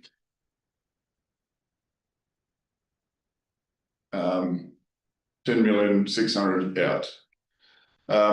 So governance admin and compliance 2.2 is what it cost us, plus your projects. So there's your corporate systems upgrade, 200,000 there. Sport, rec, and parklands. Again, I'll go through all of these big figures here, plus the projects, and you can see you've got the percentage change here on the ones that aren't projects. Roads, 4.1 million there. It's gone up by 28,000 with a huge order. We had 30% increase in depreciation is what all of that is. And then plus your projects that were spoken about, resheeting, reseals and plant. I think you'll notice there I've got the resheeting and the plant mixed. Needs to be flipped around. Buildings and regulatory, so that is also animal control and senior citizen, all of that is bit over $1 million there, so it's gone up a touch, 4%, and then the childcare has gone down as per what we were just talking about, the same as the income. And then it's all cash, so we do a depreciation adjustment. So cash at the end of the year, all things being equal to that there, we should have an excess cash position of $520,000. What's the plan for that? Just going to sit there. The plan for that is to build up our cash position. Right. If it's still Contingency. So Contingencies. So when we're talking about grants, when we're talking about upgrades and getting grants for upgrades and our proportion, we need to have money aside ready to go. That's a good answer. To do that. At the moment we don't. Oh, that's right, yeah. Yeah, if we apply for grants and we need to put in 50% or 30% or whatever, we've got that there. Yeah, money, Yeah. Ready to go. upgrades. Great idea. So what's the difference here than what we've done in the last 4 years or so, or 2 years at least? It is a big allocation game. So the money has been spent the same. What I've worked on here is where it's allocated to, whether it's allocated to a project or not.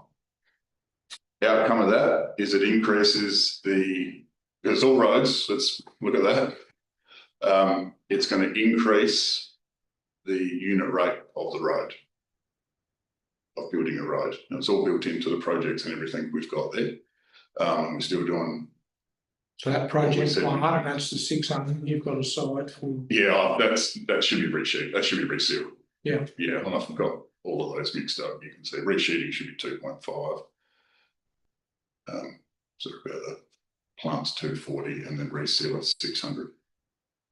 So what's the surplus going to end up this year, do you think? I don't know. Yeah. It's currently our surplus is at about $40,000 from the last budget review. And I need to do the next budget review.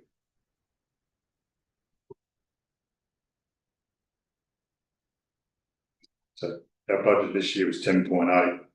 This is 11.1. So if you take 500,000, 480 off 11.1, it means we're operating at less than what we did this year. So in these allocations, where's this money sitting this year? Because it must be in there. The other things that are noticed in there is your plans of 240, not 440. Because I put No, but it's not 440. but that there, Oh, you moved stuff I up. just put it under governments. Okay. Yeah. I mean, like I said to you when you told me this before, I mean, it's fantastic if I can understand it and it's real, but I don't understand it and I don't see how it's real. Because you're saying that we haven't found any savings over what we're doing this year. I mean, our savings goal, you've reported that we really don't have any significant savings. So if we don't have any significant savings, how can we spend so much more money? And deliver a surplus without increasing the rates? It doesn't seem to add up. So I think this year we're supposed to be doing close to 42k zone. Yep.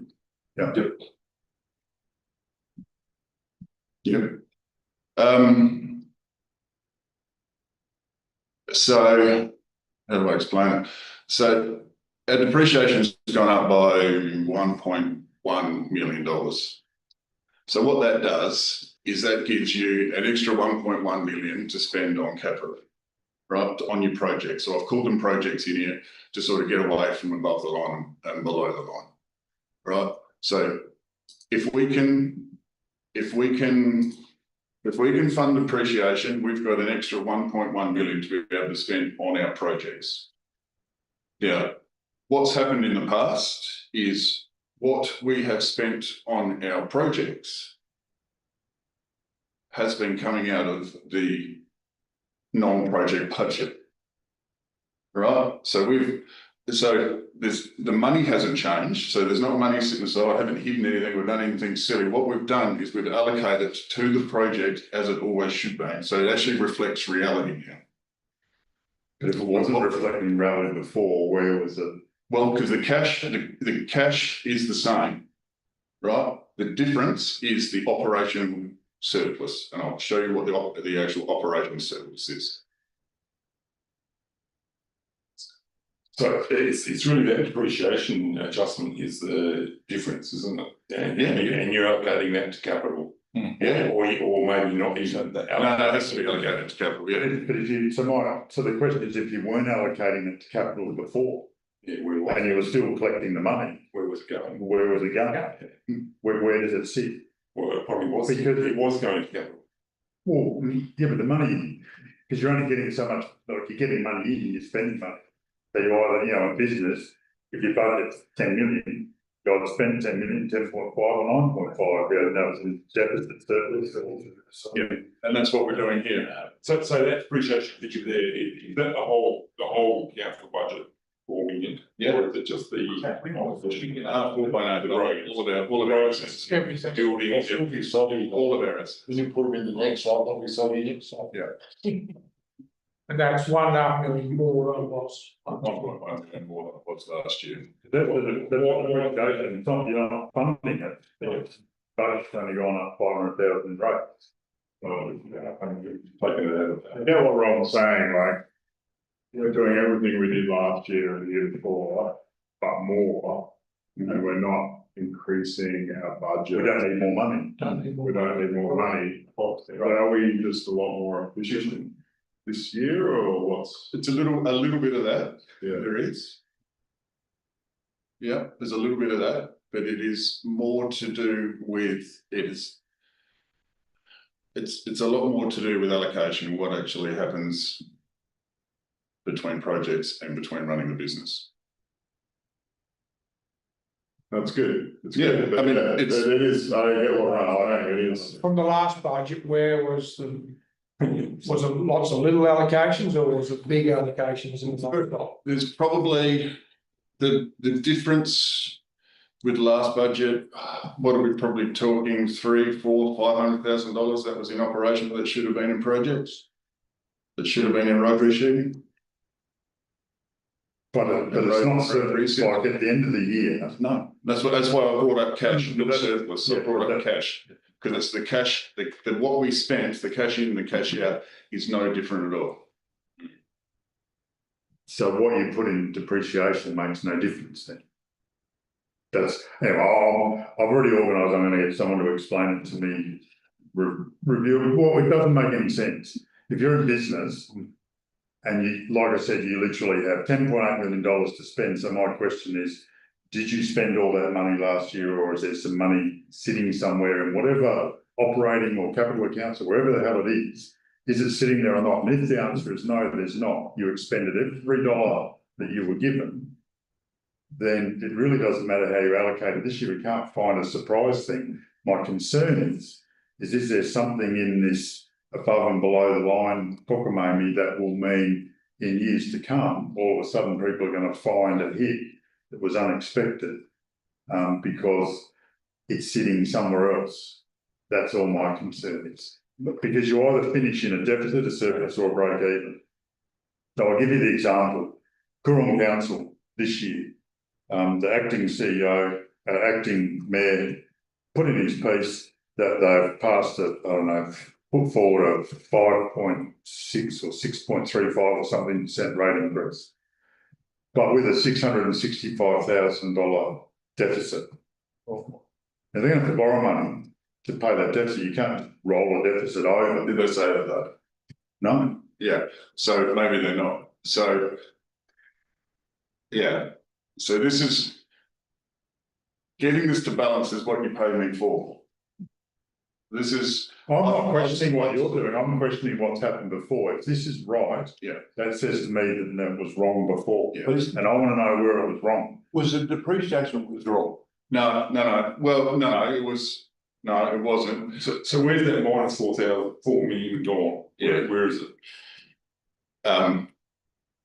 So this is, I'm just talking cash in, cash out. Yeah, depreciation isn't a cash expense. Answer's wrong. Yeah. So this is what happens in our bank account, what comes in and what goes out. And I'm saying at the end of the year, what's in our bank account will be 520,000 more than it was. Yeah. Will we still be sitting in our overdrafts, or will that all be zeroed again by the end of that? Well, we haven't touched it at all this year, but we've got some carryover. Yeah, I might get it. Yeah. I know, but that's right. I'm not going to argue it here. I'll get independent advice to make sure that I understand it. Yeah, because we get independent advice, and I've reached out to the auditors about this and said this is what's going on. I had no trust in them at all.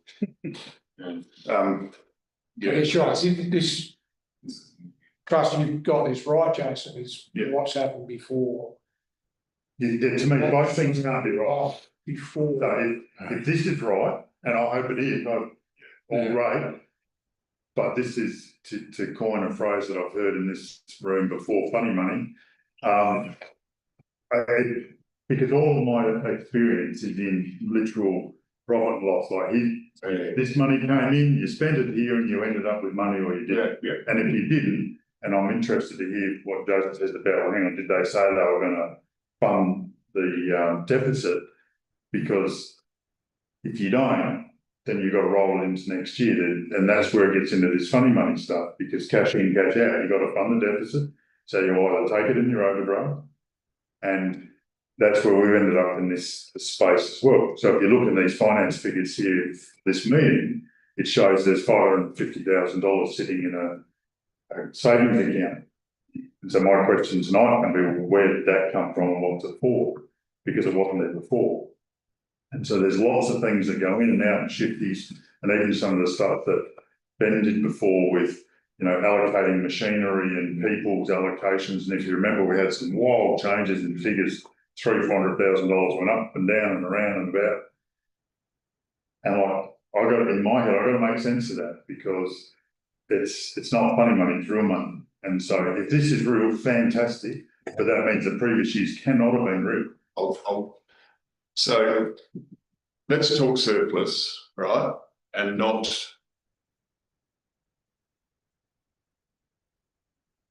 So the surplus, so you're right, and what's been presented to you in the past, you're exactly right. I don't want to diminish that, because you're right. What you've been presented, what I have done here compared to what it should have been, last year. Let's talk last year. What did we get it down to? $70,000 was the surplus, what we said. Congrats, you got a 5% increase and you got a 70,000 surplus. I would say that, and with at the end of that, I think we had $130,000 extra cash is what our budget was last year, right? If doing what I've done here, the surplus should have been $400,000 and still cash has gone up by $130,000. That's the difference. We've also paid us some items in June this year. Yep. No, just the normal payments. We didn't pay any extra. No. But, all right, so explain to us what's the difference between a surplus and cash in the bank? That's right. A surplus makes no difference. Surplus is the operating. So it's a figure on a paper, it's not actually. Surplus should not be basically followed. Oh, that's what I'm asking, right? I'm presenting it to you. I'm presenting the cash first because it makes more sense of the money in and the money out. The surplus is, and there's a reason I've got our actual surplus, and it's not a surplus. I've got our actual surplus, the local government surplus. I've got that at the end to show you what it actually means. And it's not a borrowing. It's just that our operational expenses are not as much as our income. Sorry, are more than our income. So what is that going to relate to being actual money in the bank at the end of the year? $520,000. So it is a cash surplus. Yeah, cash surplus. That's exactly right. Yeah, you just said, was it? No. We had to put your Jesus from now on. Miracle worker. Well, no, but for me, it raises serious questions because if that's true, then it almost, we need to investigate previous years because something's not wrong. Yeah. Something doesn't add up. No, that's right. I mean, if you put $10 million in and the business tells the owners that you've spent 9.8, then they expect to see $200,000 in the bank. Exactly. If you spent 10.2, they want to know why, and it's got to be funded from somewhere. And if we can work these miracles without any significant savings or whatever, I guess that's the only part we don't know yet is the full explanation of where has this internal savings come from to allow this to happen. Yeah. So is it the fact that we're not going to spend all of our grading money this year and so there's going to be some pool in there? Is it that we haven't had as many people employed and there's some excess in there? Because at the moment, our current year is ending up worse off than we started. We started at 240 and we're down to about 7 actual cash in the end of the year. So we're not going to finish this year as it would be reported to us in any better position, or worse position than we started. Yet we haven't done as much grading, we haven't employed as many people. There's a lot of things that we haven't necessarily spent. Shouldn't you be able to do the thing where it does the comparison and says which jump out of the budget, so to speak, like which was ahead and how you lost Positives and negatives. lost your surplus? We spent a lot more. Well, we do that in the business reviews, budget reviews, but yeah, like I say, I applaud this. If this turns out to be real, I applaud it. See how your I'm figures not come going up. to go into the learning sense. No, you're right. Well, because it's, I can't explain this at all. Yeah. It's funny, man. Have we allocated anything in there to giving to all the different service Definitely. providers? What did we work on that, 100,000? The service providers. Like to Lions, Reform. Yeah. The MOUs. MOUs, yeah. So we put 100,000 in on that. 30, 30 or whatever it is. Yeah. 35. Don't forget we spent a fair bit on the road report and the CWS report and all that. That's all been spent in this year's budget, so it's not here this year, but It's actually carried over from 2 years ago. okay, all right. We spent 59,800 on legal fees on a dog. Yeah, that's bloody right too. So I've broken down this and I've broken it down into the business units, let's call them that, departments even, what comes in and what goes out. So you can see actually what specific areas, how much it costs to council or what council makes from it throughout the year. So, I mean, this one's a little bit, and I do apologise, the figures that come out, the figures that come out of synergy give income in red and in minus. So the complete opposite of what everyone else in the world does. So the incomes are minus and the blacks are negative. Yeah, that's right. So minus red is good, but you can see this is what governance and admin, what it includes, plus the project, the revenue, what comes in, grants, some rates, some little bit of investment income, and the NRM levy, which sorts itself out. What it equals. It's a little bit, I wouldn't worry so much about the total there, but more about the net is the more interesting. So once we get to, I think if we look at, well, roads is all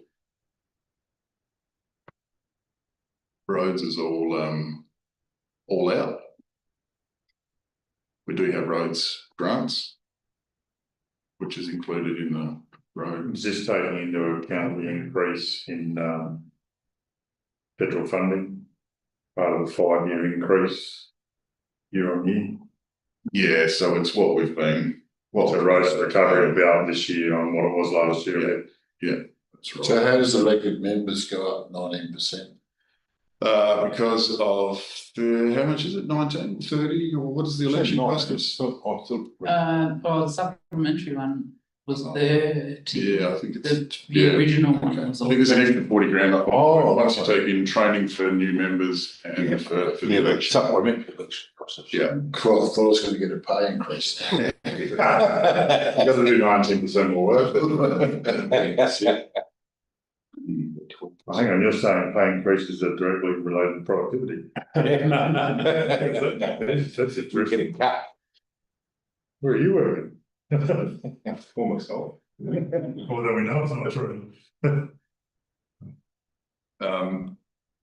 So this better explains the ups and the downs. So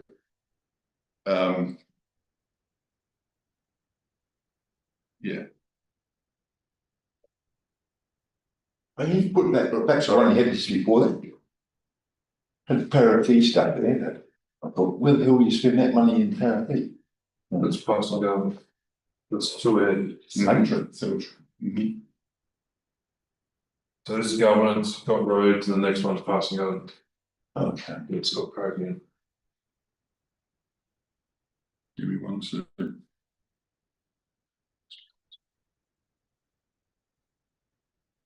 So, from my perspective, Ben, because this mainly relates to you.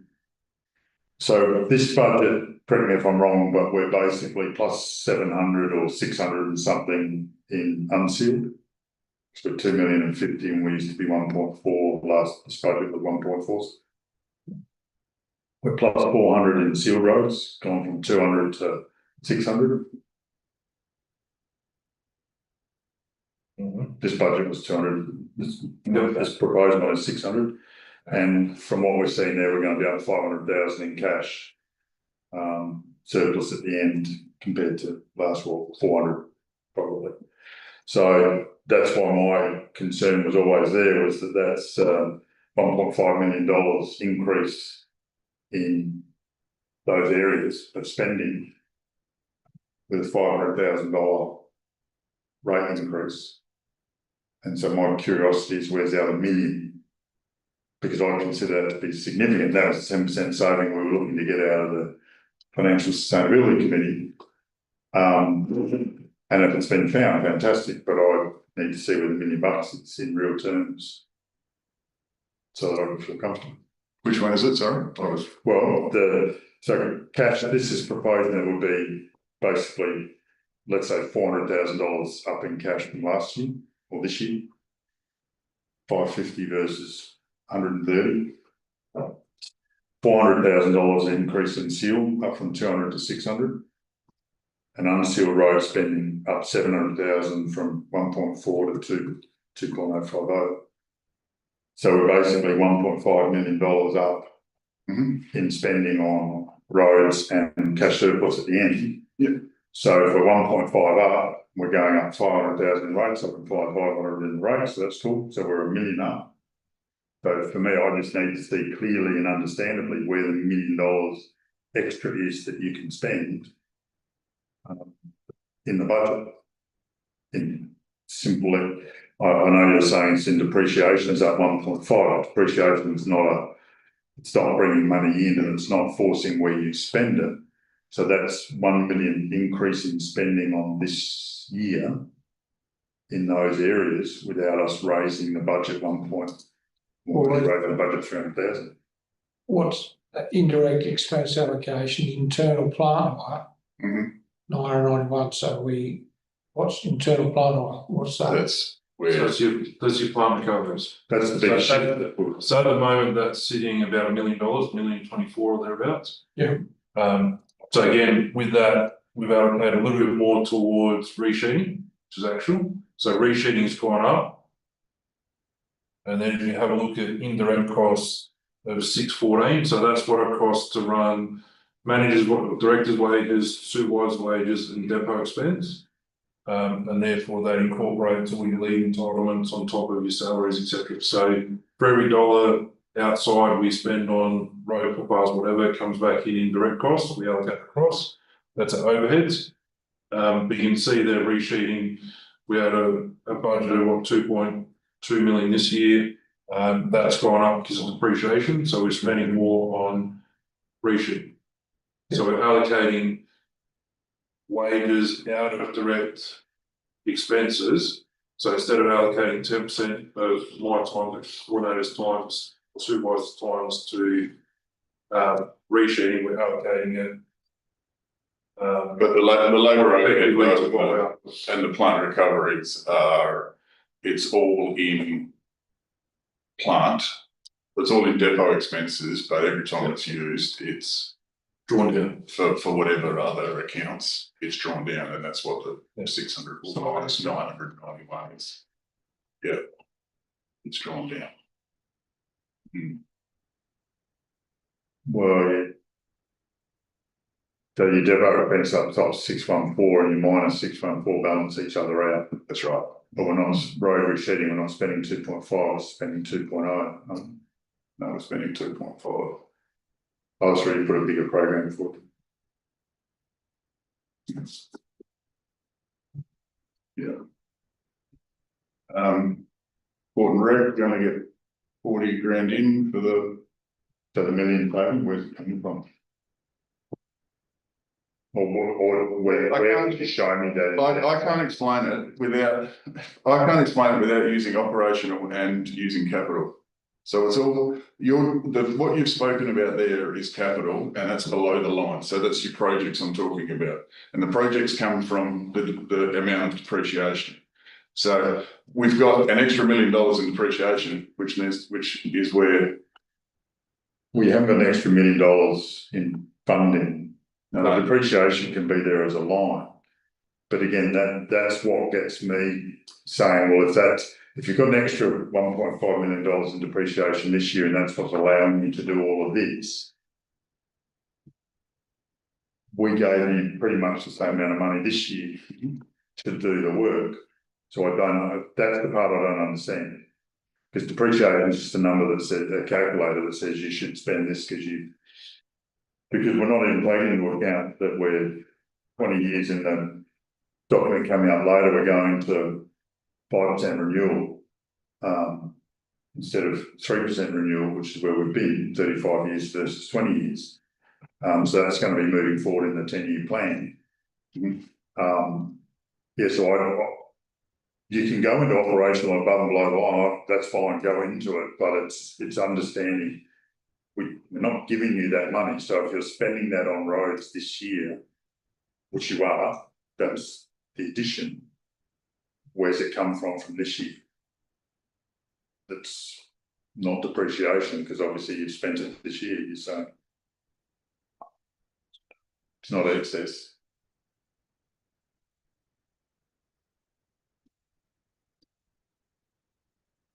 Because in plain math, I said, well, you had $10.8 million if your employment cost was 5. Doesn't matter where you allocated them, but you spent 5 million employing people. And you spent you know, 500,000 replacement plant and spent this and spent that, and, you know, we spent all the money. I still don't, and I'm being belligerent, but I don't understand it.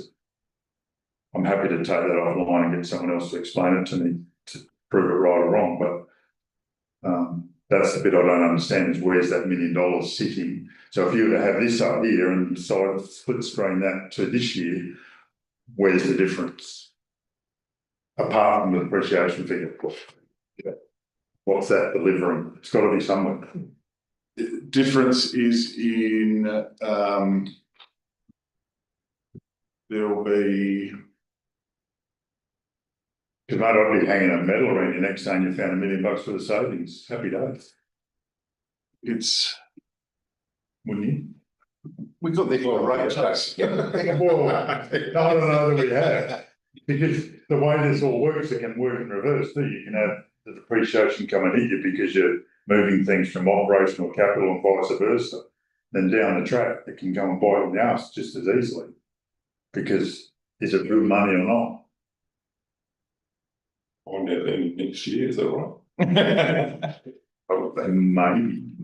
But shouldn't you be able to work that out with that? Don't have a depreciation, and it still should come up with 520,000.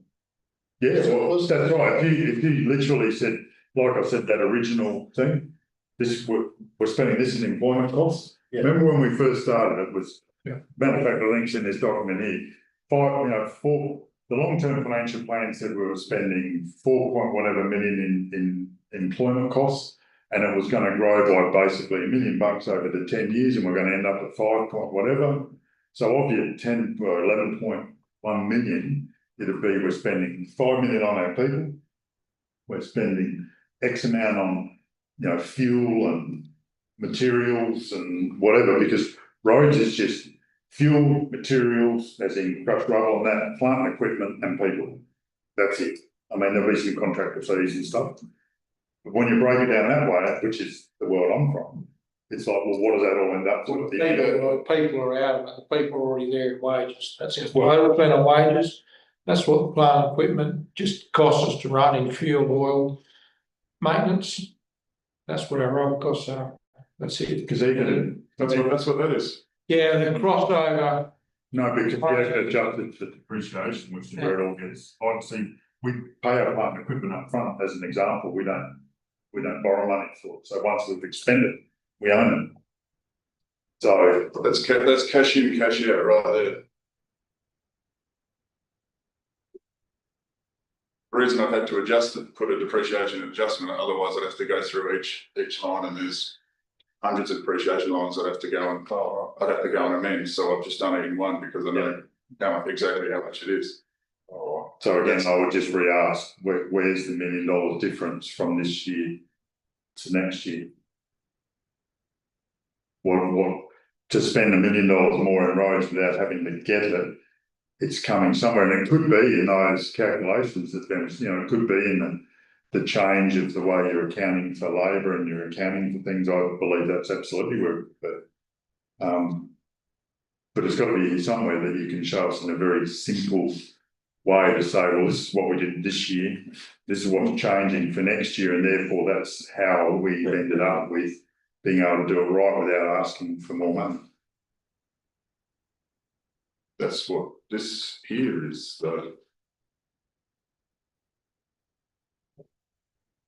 Get a comparison on side, you can really see where you. If you had the comparison last year, Last year's budget. yeah, you'd better just think, is it a mistake or not, so, now, but if you got it right, well, it's right. So you're saying childcare expenses is down, is that 14%? Yeah. Wasn't it was it 1.4 down on income? it's 14% down on income. Is that? Yeah. Well, so revenue and income are down exactly, revenue and expense are down exactly the same amount. Yeah. Don't worry about that one. Is there much more slides, or is this pretty much? It's, yeah, I've got into what it actually costs council or what the net income is from council. So You go about one side. You have 14 million there, so I know. It's only 1.4, okay. Yeah, so that's right. Remember, we ended up in Pinaroo last year with, I think it was our 6th meeting, and we had Vanessa on the line, and we were going through, the change in grant timing and how it was having an effect. That grant timing. They're spending 426% more on parakeets. It's gone from 1,000. Oh, what's going on there? Let's do another round of- That's a question I had. We're going to sell $5,000 there. So we did mention at last workshop meeting where we said Larrimah and Pinaroo with, so if you exclude roads and footpaths, etc., this is where all the rest of the money is. So sport and rec, parks and gardens, water usage and whatever else. So this is where the rest of the green side of things is. In terms of splitting it community based, we say let's budget for Lameroo, Pinaroo exactly the same. Geranium and parakeet are the same as Prill. So therefore, from a political sense, we spend as much on parks and gardens, Lameroo to the west as what we do Pinaroo to Lameroo. So that's why those are adjusted slightly. They will come out in the wash in terms of our actual usage, or actual where we do send stuff to. Yeah. But it's trying to get a bit more consistency, so across the board we know what we spend. If you put $6 and add it by 426%, you will get $5,000. The water reimbursements and sports clubs can't pay us back for. That's right. Yeah. So golf club, Pinaroo, for example, they contribute a fair amount to that. So Swimming pools you can see. which is recycled water, salmon ball water method.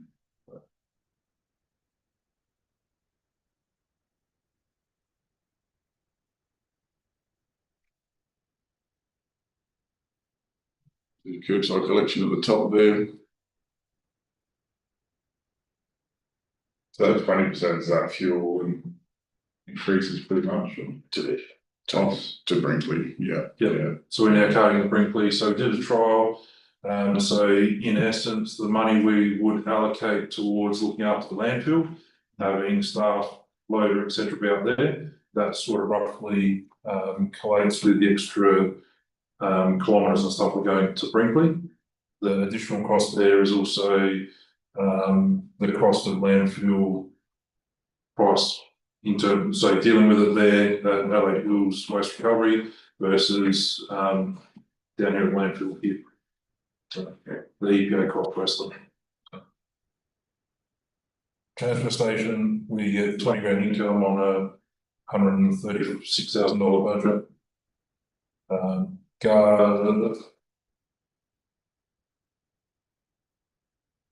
CWMS, we reviewed our rates on that, so that, yeah, so again, the revenue's gone up for garbage collection, so bin rates have gone up to accommodate the usage or the extra costs. CWMS is gone up around 6.4%. So That's how breaks even, yeah. yeah, break even, correct, yeah. So This is the property and regs.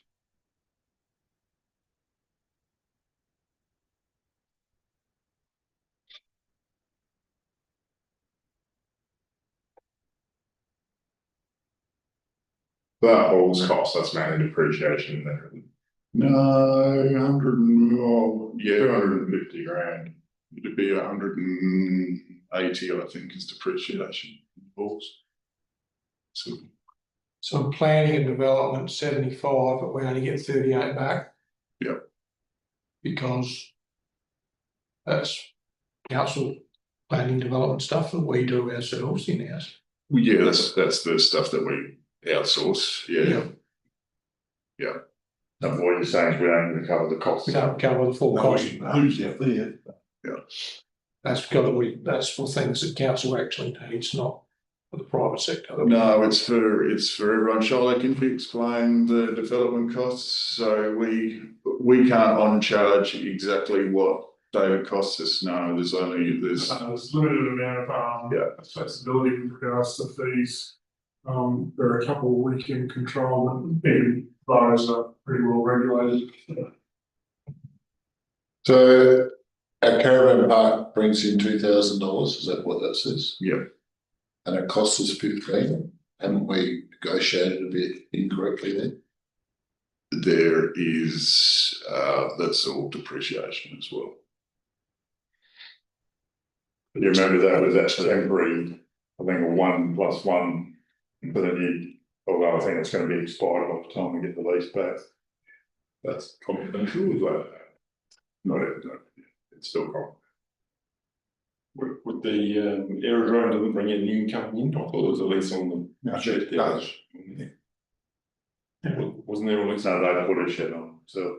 And we They don't pay lease. pay any money. Do they? They pay a ground lease. A ground lease. A very small amount, it's not significant. So it's not income. Maybe it should be. How much is it? Hey, with it? No, $800 a year, I think, Oh, Is that that'll all? be one of the other ones then. it's not much. It's doing income. I'll give you the 800 if you can find them. But it's getting there. The 10.5 grand we're receiving from the museums, is that their entry fees? They're giving it to us, are they, or where's that coming from? Shiloh, museums, we get about 10.5 grand for user charges and donations in museums and history. Do we charge? Is that for the Westpac and do we charge anything there? I think there's small amounts of rent, and then there's the solar on the. That's what it is. oh, On the Piraroo one, Yeah. and there's, some of the donations come back through to us for like sales of books and stuff like that, as far as I'm concerned. So the money we're saving on the solar panels is coming through there as. I think so. I'd have Yeah, to. well, I'd have to. they were there for years and Yeah. we weren't getting paid nothing. Guy doing it, boy never found out we get paid, and they paid us some amount a few years ago to catch up, but it was nowhere near the amount we should have received, but we are getting it all the time. Now, I'm not sure, there's a 10 covered what system, I think. That's bigger. It's 20, is it? It's 15.6, I reckon. Is it? Okay, we should bring them a bit, yeah. It'd be some difference in what it costs us to hold it, compared to what we get back. That's nice, that's Pinaroo and Lamaroo, that's all the holes, on the holes there, that's 250,000, that's all the holes. That's right. Yeah, That's the 3 really. district. it's 30 brilliant. Plus, Solar panels. are worth Barricade. Parakeets. And we're sitting there. I'm doing my best with the pigeons. Yeah, I walk across them every day and I see them. Yeah. And then childcare centres. Untouched. So the top one includes the depreciation. And then it gets the depreciation gets reimbursed.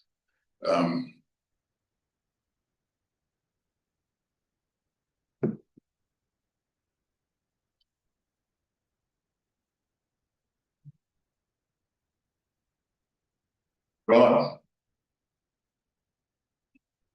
Final one, that's the operating, I've been talking about, that's the above the line. And so we get 500,000 cash, that also includes $101,000 operating deficit as well. For $100,000 deficit. What does that mean? In your world? Well, it's our world. No, at this moment of your. What does that mean? It means that the expenses are $101,000 more than the revenue for operating the business. So operating at a loss. But I guess that probably shows, the answer to your question there, like 30% less on government admin and clients. That's where that's coming from. It's not $1 million. I've been wanting those patterns I've been going through, looking for something that added up to the sort of $1 million. I'm still a bit sideways on that, but this is, so do you have to fund that or you just leave it? as a out there figure, it doesn't matter that it's a deficit. No, if you add up the No, no. percentages, they're probably even up. No, it's $101,000 deficit. Really. Well, oh, yeah, I'm saying that you're talking about like, why are we this year not getting? Why are we spending a similar amount of thing for more bang for our buck? That seems to be adding up there. Well, Roughly. it's all been spent, we're in a loss, so I'm confused where the 500, oh, 600,000 is coming from.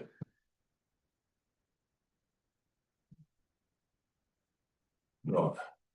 The bank balance has gone up, what, 500,000. Yeah, we're still in a loss at the I moment. think before we get back into all this, This this is is right. I need this drink. what's that? Yeah. Can you,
But at least we're all in agreement that. Before we jump this into is this, correct.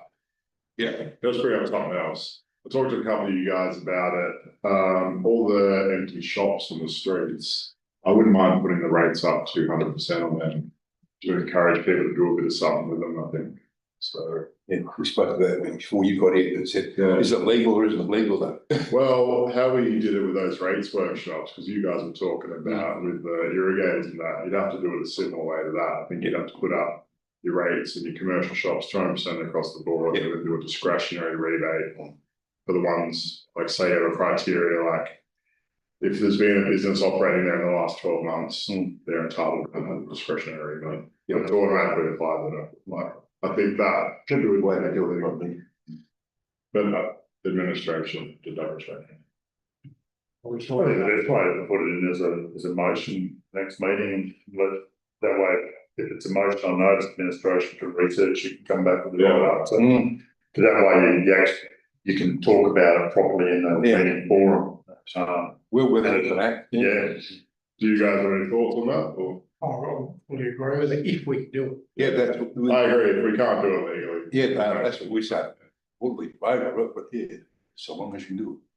We've had quite a few people come up to me and they're looking for places to rent or whatever, and they're trying to contact these shop owners, and there's a lot of money for them, or you can't contact them, or it's not there, there's. What about the Comments there, everything else. It looks horrible for those old shops up there, it looks, maybe the rest of the guys up there. Right, I'll put in a motion next meeting. They went on there. But yeah, put it in sooner so they've got time to find out the answer. Right. Yeah, so more notice better. Do it yesterday.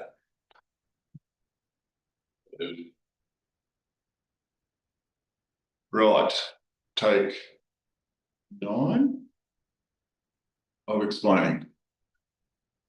So. Wasn't no sarcasm in that, was it? I just, no, that's not, that's, sorry, it did sound. That was it. It sounded like it did. It was good, yeah. I didn't. So, let's come at it from another way. So, a council can have a surplus, but run out of cash. And the opposite is true as well. Council can have a deficit. I'm not the cash. But increase their cash. I'm okay with all that. Of course they can. Yeah. You could purposely go in and have a huge deficit and increase your cash Yeah, obviously, yeah, of course you could. to rebuild your cash position. Yeah, But then what do you do with the deficit? Is it deficit, is it like a business where you literally have to fund that, or is it somewhere that goes into the ether? And you can just say, oh, we had a deficit. yes. So you're using your overdraft, pay for it, you No, keep but that's cash fine. over it. But that's funding. So that's my question is, do you have to fund the deficit in that world or not? Because to me, a deficit always has to be funded, but from what Jason said previously, when I mentioned Coorong, he said, oh, well, did they say that? In other words, you could potentially go in with a deficit and just leave it as a deficit. I don't understand what that means. So when I say projects and when we talk capital, right, it's basically taking what we take in depreciation is then what we spend on our capital projects. Which you fund from the money that you take from ratepayers and grants. Yes. So in the first instance, how would you have a deficit and increase your cash? Right, so let's say, let's use our instance, right? So we get $11 million, we get 4.8 million in, we've got 4.8 million in depreciation. Our projects, we then spend $7 million on. Right? Which means our cash has gone down by 3 million. Let's not use us. We have a council with $1 million income. Whatever that is. Is that $1 million? 100,000? Okay, one with 100,000 income. We have a council with $1 million income. And expenses of $900,000. Right, so we've got $100,000 surplus. Thank you very much. Within that $1 million, within that $900,000 of expenses, there is $400,000 of depreciation in there.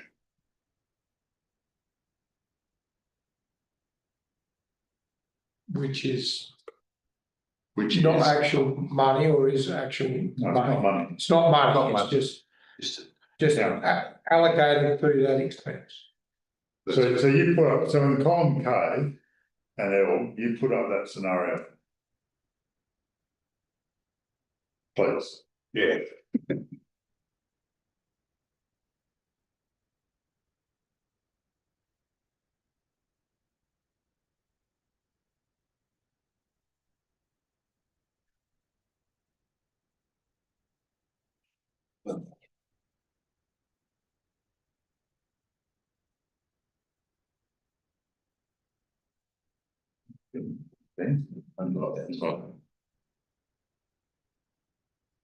He's just going to show how we'll get smokes and mirrors right up front. No, it's. So what is it, so it's the not- 900,000 operating expense included what? Did you spend it all?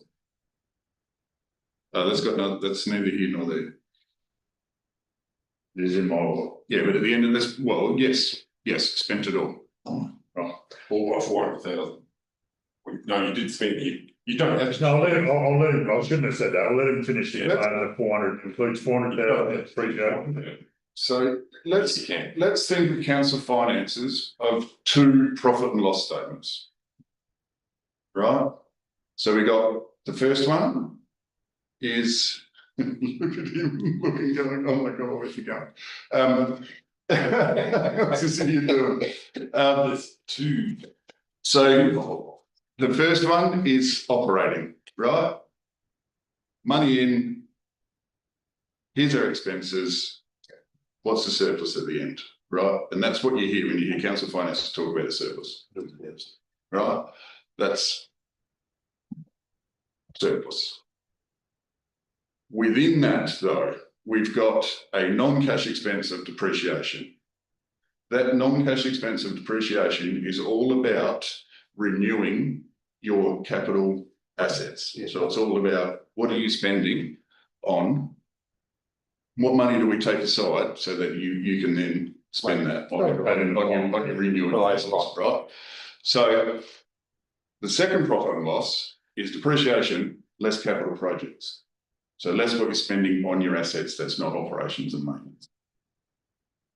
Right? That's above the line and below the line.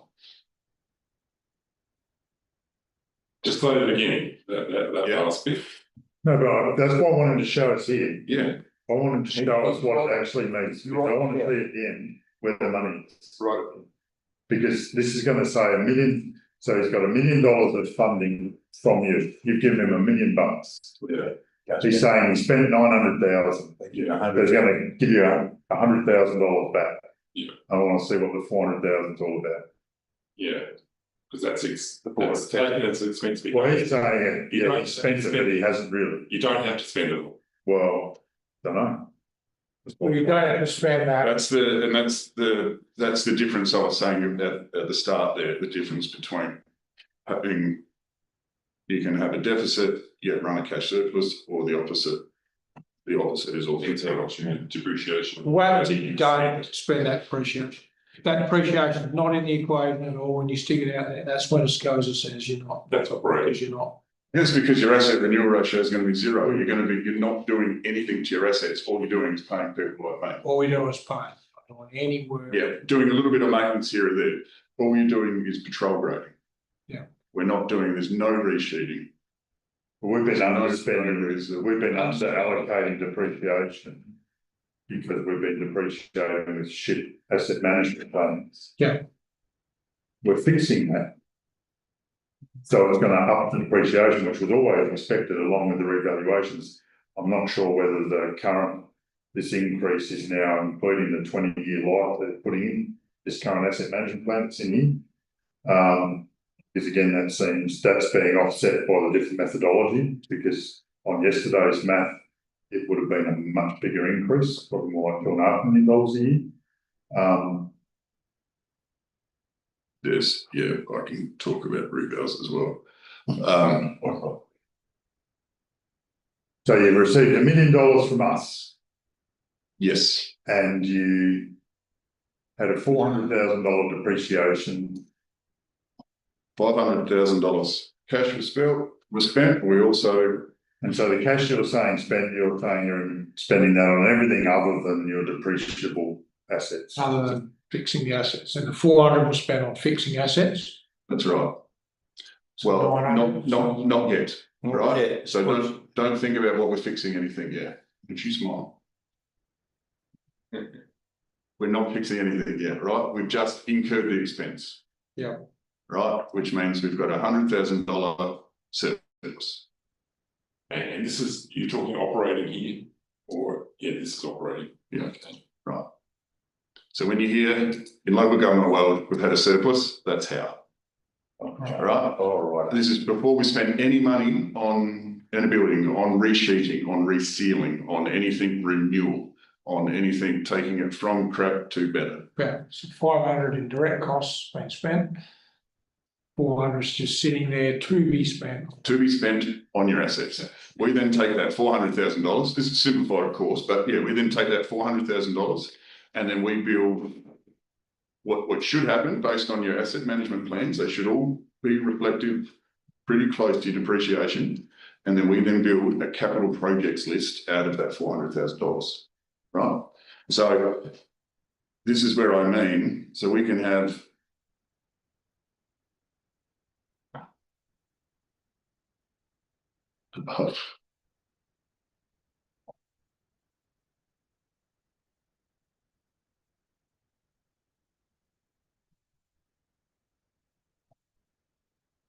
below the line is assuming almost a $400,000 income. Right? Now we can spend $1 million. We can spend $50,000. Or we can, yeah, we can do what we want with that. So at the moment,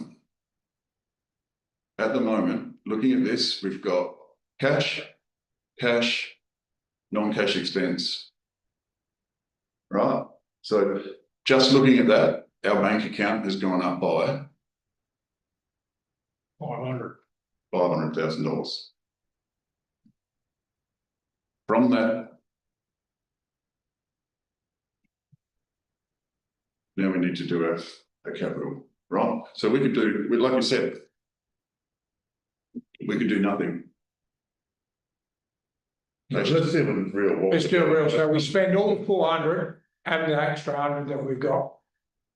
Yeah. Cash above, if we spend 500 down there in life. Yeah, and we got zero increase in cash at the end of the year. Yeah. And in all honesty, that's where we'd like to get to. What's where we've been. So we're ending up with $500,000 in the bank this year. We're not spending $600,000 on. We're not spending, that's exactly right. We're not spending 4.8 million. Because then above the line, we've got $100,000 deficit. We're not spending that amount. So We're spending 4.3. We're doing exactly what we argued in Pinaroo last year. Exactly the same thing, because the cash position was going to be increased by $500,000. We sat in that meeting and Vanessa was there as well, and we said, no, everything that comes into depreciation is going to be spent on the assets, because we've been underspending on the assets for some time. And if you recall, that was like budget meeting 6, and it got quite curly there for a bit, until finally the pennies felt like they dropped to say, well, no, it's for depreciation. It should be just spent on the thing that it's collected for.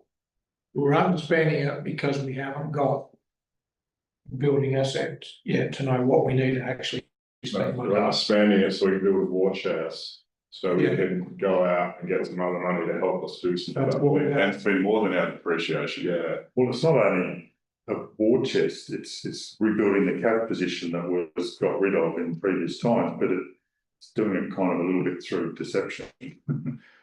Because what you should be doing is spending that amount on your depreciated assets as per your asset management plans, and putting in a $500,000 or for 5%, rebuilding of the cash position, because that's what was said to us in our training right at the beginning. So you should be operating it with a surplus of between 0 and 10%. 5% was the recommended number until you were in a cash position where you had a war chest and you could deal with unexpected consequences.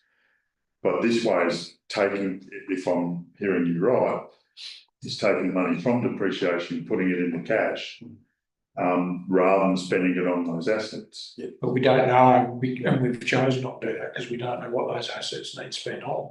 Well, There's that, but there's also, you are right, but I like the way we're doing it here, because if we can get St. Grants, whatever. Yeah, no, I don't disagree with that. That'll do your cash reserve, but doing it.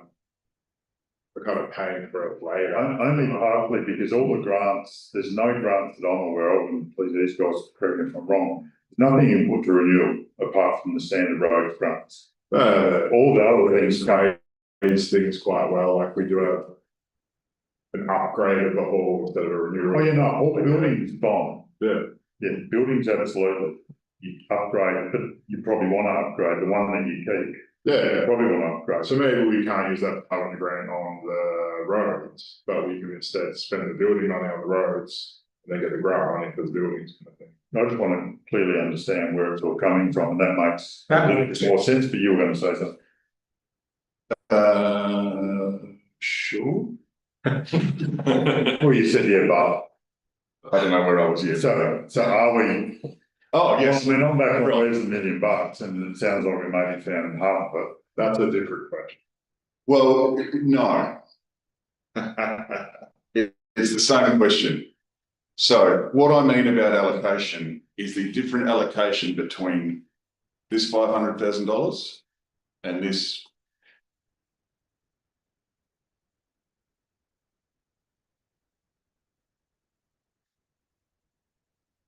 There's been a discrepancy here. We've incurred all of our capital, well, not all of it, we've been incurring a lot of expenses up here that should have been incurred here.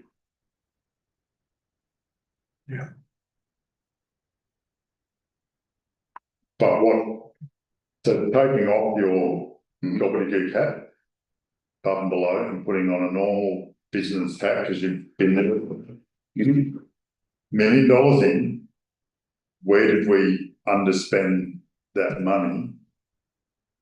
Yes, I understand you're saying things should have been allocated below instead of above, and that's all great, but if there's no magical pot where that is sitting as unallocated project funds, it's carried over somehow below the line so we don't see it. I'm not saying, you know, on purpose, but if that's what's ended up the case, or not ended up. So what I wanted to see in the one next over was to say the $1 million, what did you spend this year? So if you took employment, so the 500,000 included, you know, whatever direct, let's say direct, just call them direct and indirect expenses, because that's normal business. So you had direct expenses of $500,000, which left you with a balance of $500,000. You spent $400,000 in indirect expenses, because that was all your operational stuff that you had to do that was not direct. And so you ended up with $100,000 profit. Normal business, not going. But you spent all the money, you've employed the people, you bought the goods, and it come out, and that's where you've ended up. If you transition the 400,000 down below and allocate it to projects and don't spend it, or don't spend it all, where does it go? Is that the bit I'm struggling with? So I know you're looking over there. It was me saying, you know, you're improving the cash position by about $450,000 this year over last year, by saying you're going to have that much more cash in the bank, 550, whatever it was. Where we're spending 400,000, or we're allocating $400,000 more to sealed road repair, 600,000 instead of 200,000, and we're spending near enough $700,000 more on unsealed works, or allocating it, and that is that's $1.5-ish million, which is the extra in depreciation. Pretty much they're adding up together. And my position has always been, if you're doing that, but you're only having to get $250,000 more in rates to offset it, how is that possible compared to this year's budget? Where's that savings? Yes, there are some ups and downs, as Campbell said, you can see those, but not $1 million worth. And you explained some of it by saying your cash position is not, you're still going to actually end up in a deficit on the other side. So I'm interested to still understand whether you've got to fund that or whether that's just, you know, a paper loss, as you hear in corporate world. It was just a paper loss. And then secondly, where if that's the case, there's still $1 million. I'd be interested to know where that actually directly correlates from above and below if you compare this year's operations, not operational budget, but operations of council, to this proposed next year's. Because I didn't see $1 million of change in there. I think what Ron's trying to say is we're doing more work this year and our expenses have gone up a fair bit, but we're only increasing our rates by 5%. Like, Yeah. how welcome? Where? Yeah, I know it's great. It's a great outcome, but how? Are you saying how? Where is that efficiency coming from? Well, so that it doesn't bite us down the end, because these guys can both be gone in 12 months, can be, not will be, but can be. But a pretty good turnover. I'm assuming reality is you guys are running a tighter ship and things more efficient and stuff like that. So that's how we're getting more work done So for less money. in that example, if you got depreciation that someone tells you what you have to, here is like the depreciation, you can't change that. If we use Aftermarket resources to fix that depreciation, so we have to replace the assets that are coming out through the asset management plan, we say we're going to fix on that, we're not going to be doing it on maintenance or operation. So if I go and do one full-time person work on resheeting, which is what we've done in the last 12 months, is we've taken from 2 people up to 3 people. If we put 3 people on resheeting, then the one person's wage won't go into maintaining the business, it will go into replacing the assets that you've consumed. So from my perspective, when I look at that, I go, if that one person is sitting in maintenance, it's going to cost you every year to run it. But if you put it into renewal of your assets, you have to fund your depreciation, you move it across into renewing the assets. So does that mean, line in terms of, so does that mean that person has been used, that one person example, that one person, if they weren't following that example, would be doing other work in your operational side of the business, and that work's not going to be done then? no, it's reflecting through, well, in my mind, in my interpretation, it's reflecting what we actually do. So when you look back at the budget up there, where we had indirect costs, so it costs you 615,000 to run a depot, it's going to cost you that anyway. If you're spending it on capital renewal, then therefore you portion, instead of 10%, you'll portion 30% of that into your capital renewal versus it sits in operational. So regardless of where you put, it's not saying you're going to get an extra person to go mow lawns. What we're saying is the people that go mow lawns are sitting here. That's what it costs you to run council, and it costs you money to employ them. If you go and spend that wisely and put it into capital renewal, Using depreciation. using But depreciation, money, we're still paying for it with the budget. This is the part I don't get, and I'm sorry to jump in, but yeah. you're still only getting $1 million. You're not getting any more. Depreciation is not money. Correct, but the cost, You're not getting an extra 1.5 in payment. yes, You're allocating it differently above and below, but you're still not getting any more money. yes. So my interpretation of that is to say that you can either put it in running the business and it costs you X amount to run the business, or you put it into funding money to fix your depreciation, and it's funded through the depreciation curve of things. Above line, below line, depending on which Statement right back at the beginning. statement you're looking at. Anyway, It's pretty good because the normal business doesn't work that way. You do that and take your depreciation off as you go, but this is Correct. the other way around. I'm more than So- happy. I just want to get a copy if of all we- this and I'll So find out. my interpretation is depreciation has gone up $1 million, Yeah. whatever it is. we have to fund that somewhere. Yeah, so I agree with that. So we have to fund it, so we can either use the resources of what we have now. And say we're going to do an extra $1 million worth of work. Or we leave our operation team the same, and we spend that on just running the business.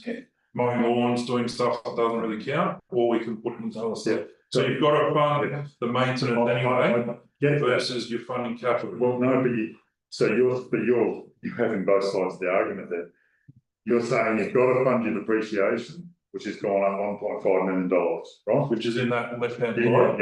yeah. Yep. You just said you've got to fund the depreciation, which has gone up $1.5 million.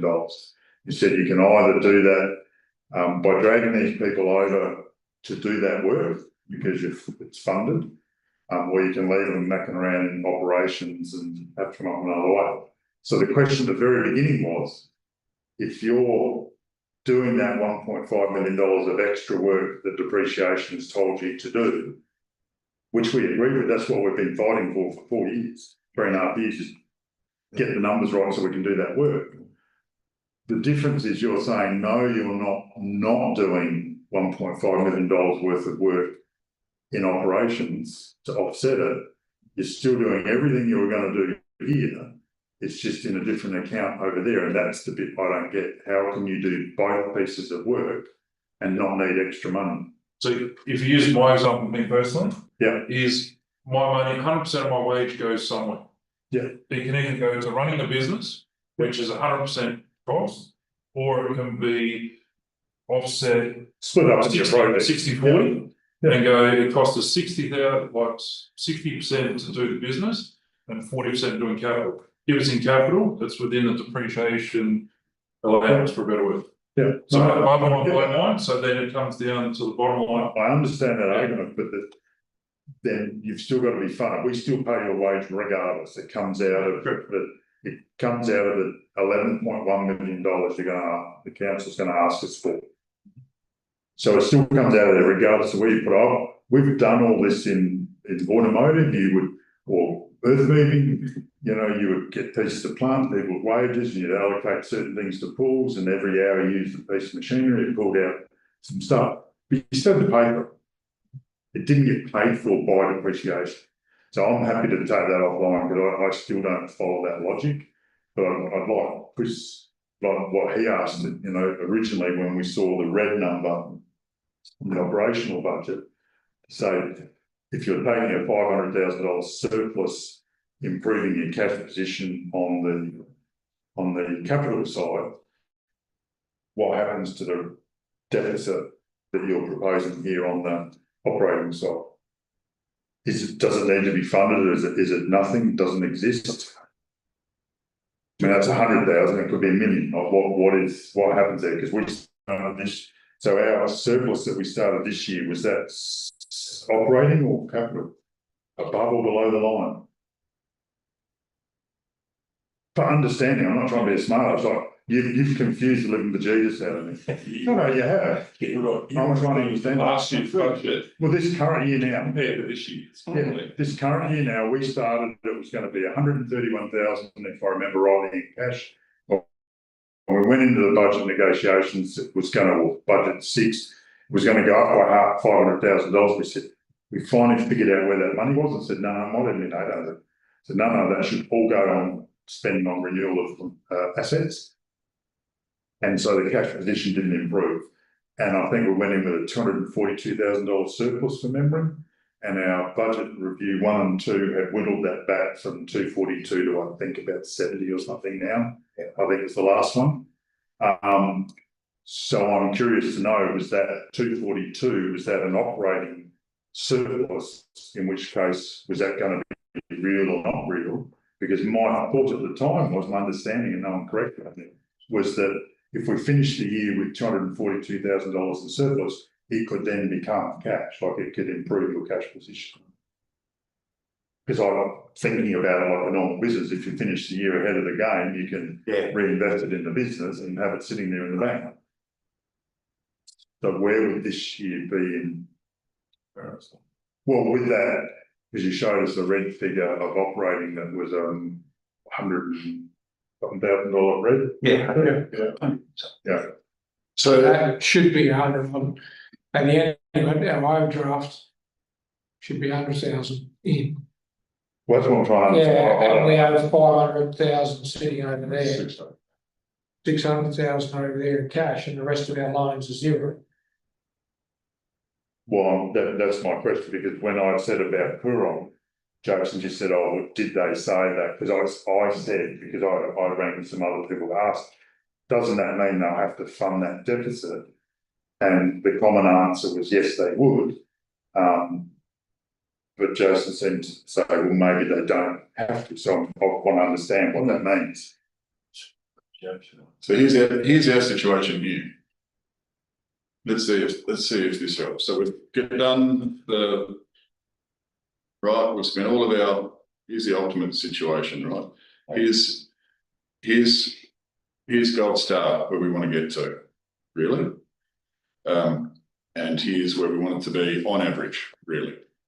So, oh, I've got $1 million. Yeah, that's right.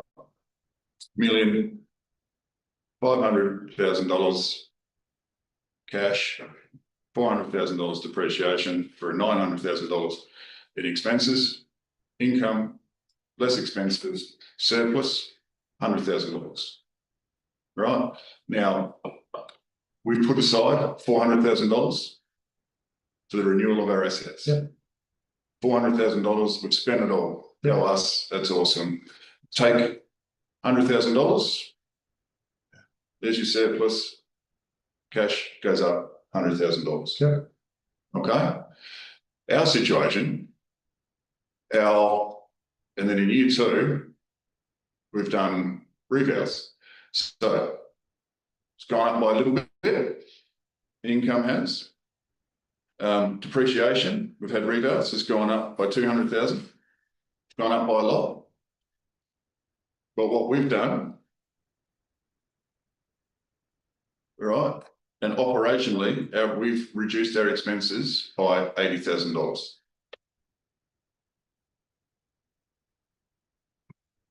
How have we done that?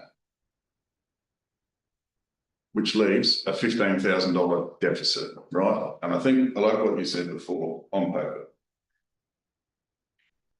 Yeah. Right. So now our depreciation is now $600,000.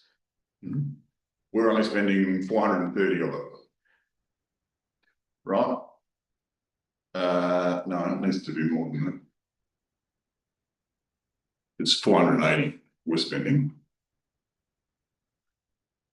You could just put the real numbers in. Yeah, fine. Then you might have to be working out in your head what's the percentage. So right, and you say that the 80 comes from here, that's the difference, right? That leaves $120,000 left over, right? Income, so to speak, depreciation, $600,000. $480,000 is what we're going to spend on our assets. We're not spending it all. Still doing what we did last year. Leaves us with $120,000 cash left over. Surplus, $15,000. Deficit. Yeah, sorry. Deficit, $15,000 from above. Still leaves us with a cash positive $105,000. What we have done, and we can't do this again. No, this is not a every year thing, right? This is something that we've caught. Say caught, but something that we've noticed and caught and fixed in this budget cycle alone. To say that there is this $80,000 here. Is that figurative 80 or real 80? You're saying 80 is actually 500 or something. There's $80,000 not here or there, but. Oh no, in this. In this scenario. Yeah, that's right. So the 80 is representative of. Oh, yeah. No. But the number, like is that representative of 1,500,000? 500,000.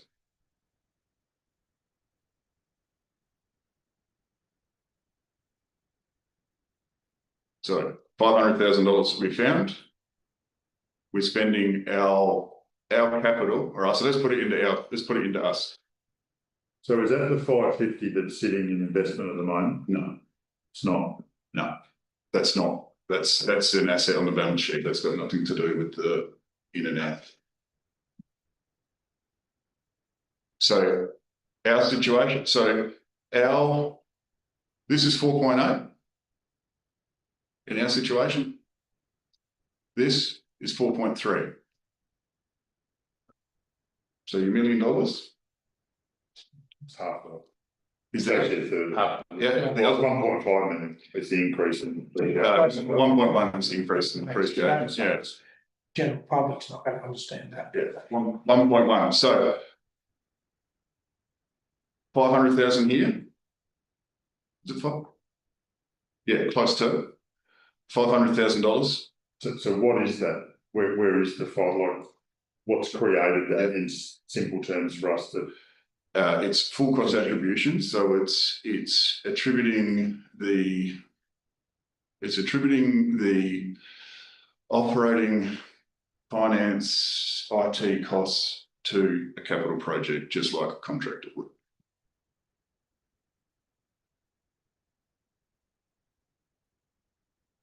I used to say car sales when we're a bit slick. So in the past, I can promise you, I'm not being dodgy. I wouldn't be doing this on camera if I was a dodgy prick. so the past budgets, years gone by, they have actually been spending full amount of depreciation. That's what I want to say. The cash, nothing has happened to the cash. No one has. It's got nothing to do with the cash. It's Yeah, got, no, I understand that. yeah. So this down the bottom, yeah, hasn't changed. Cash in and the cash out hasn't changed. Well, So with that kind of in mind, because I half get it, and you said it's a once off, so what happens in 2027, 28 budget? Yeah. This is a once off, and you get a $500,000 windfall from a change in accounting methodology.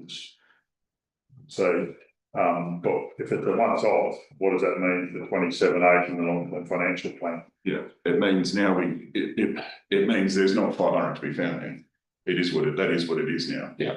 It's not. You can't find. It's not like we're going to find another. I get that, but so this underspending depreciation is just because you've got a windfall or because you can't spend it? But you said you're getting 4.8 and you're spending 4.3 or whatever. Yeah. So why are we not spending 4.8? To increase the cash balance for when we really do need it. Yeah, and that's why I put the condition assessment in. That's why I put the condition in. So why not? Anecdotally, you're going to hear about roads being bad. Data-wise, the roads are pretty good, right? So what we're doing is working, and with Ben, we're going to move over the 4s and 5s. So what I've put up there is not degrading our biggest assets, which is our roads. But yeah. So why do it that way and not actually have the surplus up front and have the rate increase to pay for surplus? Well, which is what you would normally do. You would change your income, which is what, because that's the question that's been asked previously is, what is the strategy to rebuild our cash position? Wasn't going to happen overnight. And it's ongoing because rebuilding your cash position is different to being grant ready, because you actually need to be able to deal with the shocks, because every budget review has been a negative downward trend. Now, hopefully that's going to get better because we're allowing more operations and whatever, but our budget's really not going up much. So we're either shifting chairs because we're actually not increasing the amount of money we're bringing in, and we're not seeing a huge amount of saving in there. So if that continues, fantastic, but that time will tell. So what do you want to happen? Oh, I'm just asking the question, why are we doing it, kind of almost out of deception by taking capital? To me, whatever depreciation is accrued should be spent on renewal, as we said last year. Because why would we under renew our assets? I mean, you made the comment a few meetings ago. We've stayed purposefully away from buildings for a couple of years and put everything into roads. We did that on purpose. We've got some road projects that are going to be quite significant that we know we're underfunded for. So there's reasonable pools of money that are going to be No, you're absolutely right, and that 600 grand cash that we're underspending for depreciation or whatever. You know, I'm going to be very disappointed if that isn't spent on grants and does go towards the buildings, because we have been underspending. So if we're using that money to actually make it better long term, that's fine.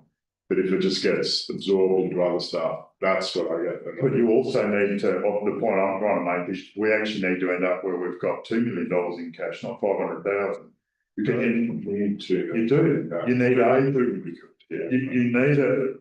you have For the to, size of the project. you have to have a certain percentage of your operating budget that is there. So your annual budget, if you're 11 If you million. want that to happen, then you need to increase rates on finance. Well, if we're gonna come up with $2 million to match a grant, we're gonna have $2 million.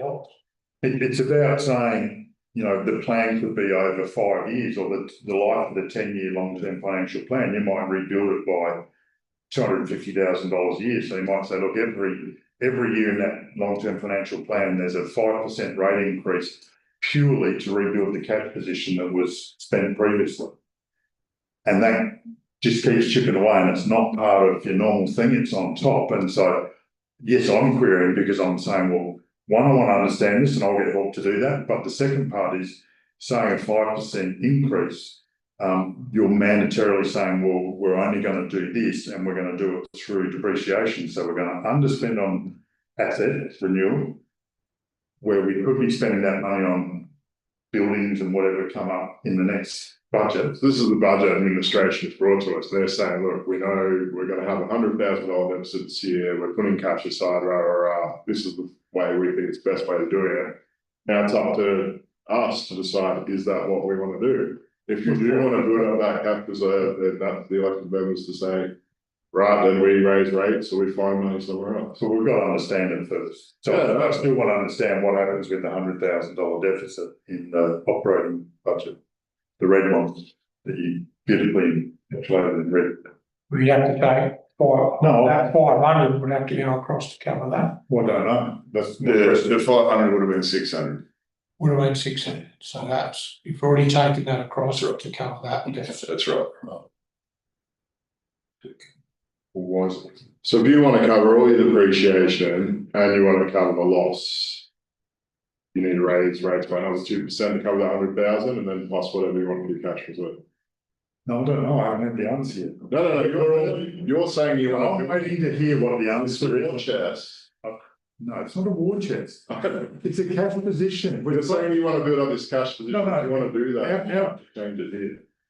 Yeah, well, It's not me, it's not Ron Valentine, it's not the mayor, it is our financial training in our very first training course, when we had the expert on bloody local government finance, said you should be carrying a surplus. And you should be accruing a surplus every year until you've rebuilt it, and then you should stop accruing a I surplus. think that's a matter of personal opinion, how much. So. No, it wasn't opinion, Because I think in that document, it said 0 to 5. It said 0 to 10, and we pressed him to say, what should the number be? And he said, until you've rebuilt your reserves, and 2 million was mentioned as a reserve for a council of this size, particularly with our infrastructure load. But what they made careful to say is it shouldn't be infinitum. So you shouldn't end up with creating surpluses and having a $5 million. Yeah. So you can't just keep springing massive rate rises on the population. It's just too hard. So I think what administration is doing here is they're saying, all right, we're doing all this, we're doing a 5% increase. We think this is pretty good. Yeah, we'd further be doing that. But here, elected members, this is the budget. If you do want to do what you're saying and have that 0 there instead of 100,000, and you want to build more for your cash reserve, then you guys need to make that decision to increase it. The point is you're doing it from underspending on your capital replacement, which is what we've been doing for decades already, and it's got us where we are. The road program sounds pretty solid now, and Ben's proven he can do that work. Having said that, you drive down Trowbridge Road, the stuff that was scarified only 6 or 8 months ago, it's got some pretty good holes. So if that extrapolates out around the thing, but the other side of the coin is, I'm waiting to hear the answer, and I know we haven't given him the opportunity. What happens to that red $100,000? Is that an actual thing? Do you have, like Chris said, is our one of our short-term loans suddenly going to have 100,000 on it to cover it, or does it sit there as just a figure? Does it get carried into next year? Like what? How does that work? It affects the cash, so the cash would have been 620 if we had break even. But because we got $100,000 deficit, it's now 520. So it's funding the deficit out of that. You are right, we should be spending more money, and we do need more money to do that. We are underspending 600 grand on renewals. It'd be great to spend that money, but also we can't just spring a 30% rate rise on it. No, but it's not speaking about a 30% rate rise. It's saying at the moment this proposal is from administration is 5%, and the reality is that's barely going to cover CPI, like actual what it costs us, because that was a question way back earlier, is what has our actual costs increases been? Because we've gone up 9.8%, we went up 5% last year, we went up 10% the year before, I think, but we didn't see an increase in funds to be able to be used. It was all increasing costs. Well, we should be raising another 1%, whatever it is, to cover that $100,000 loss. We need to up our income to cover that loss, because we can't run to negative. To me, I've been sitting here looking at these figures, and how come we've got governance and administration that's gone down by $355,000, and then the parks and gardens, that's another $100,000, so that's $455,000 that's come down. Is that where we've got our $500,000 surplus? No. Well, I mean, how does administration governance go down? There's no way that's gone down, going to go down $400,000. Not that much. Well, this is actual, it's not our budget, sorry. This is what I explained before here. It's the full cost attribution. It's taking things, putting it into places. Mm-hmm. It's still there, it's just moving. Yeah. Well, like I said, I'm more than happy just to, as long as we get sent a copy of this, so nice for me to understand. I understand what you're saying. I don't understand the mechanics of it. Yeah, can't. Yeah. We had this person tell us we're not supposed to have run into debt like that. When years ago we had one, and Corinda had a big surplus, and they was told off that for having a surplus because they had a big surplus, and you're supposed to have that spent and all this, and they had.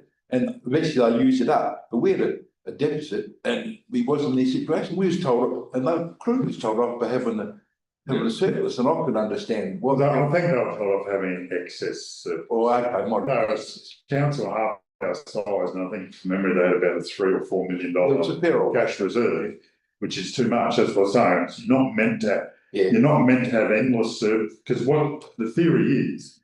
If you keep building an endless surplus, you're putting a rate burden on your community that's not warranted. Yeah. Because you're just putting cash in the bank, and a council's job is not to have endless cash in the bank.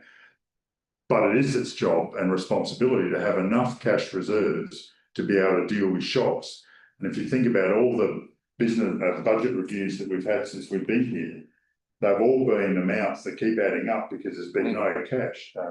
And we had to have the short-term loans because we had no cash. So like overdrafts, we couldn't even pay out a personal entitlement when they left. So you've got to have enough money to run your business. Yeah. So the CEO's got to have enough in his chest. At the moment, that's being handled with short-term loans.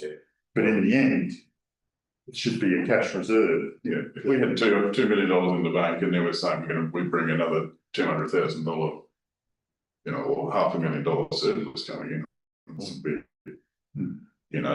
that's taken, with all of it being a rate rise, it's taken the mick a little bit. Yeah.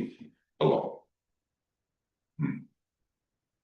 Yeah. So you send out a copy of what you presented without all your machinations. Yeah. No, it might need. No, I don't. I get it, I understand what they're saying, I don't, I wanna be sure of the end goal. And now I do understand where some of it is, I don't understand where all of it is. You know, it's still 1.5 extra that we're doing. So I'm keen to wander through it and see where that is, because it's the first time we've been presented this, so we don't have time to consume it properly. All right. Turn her off, let's get something to eat. Turn her off, let's get something to eat.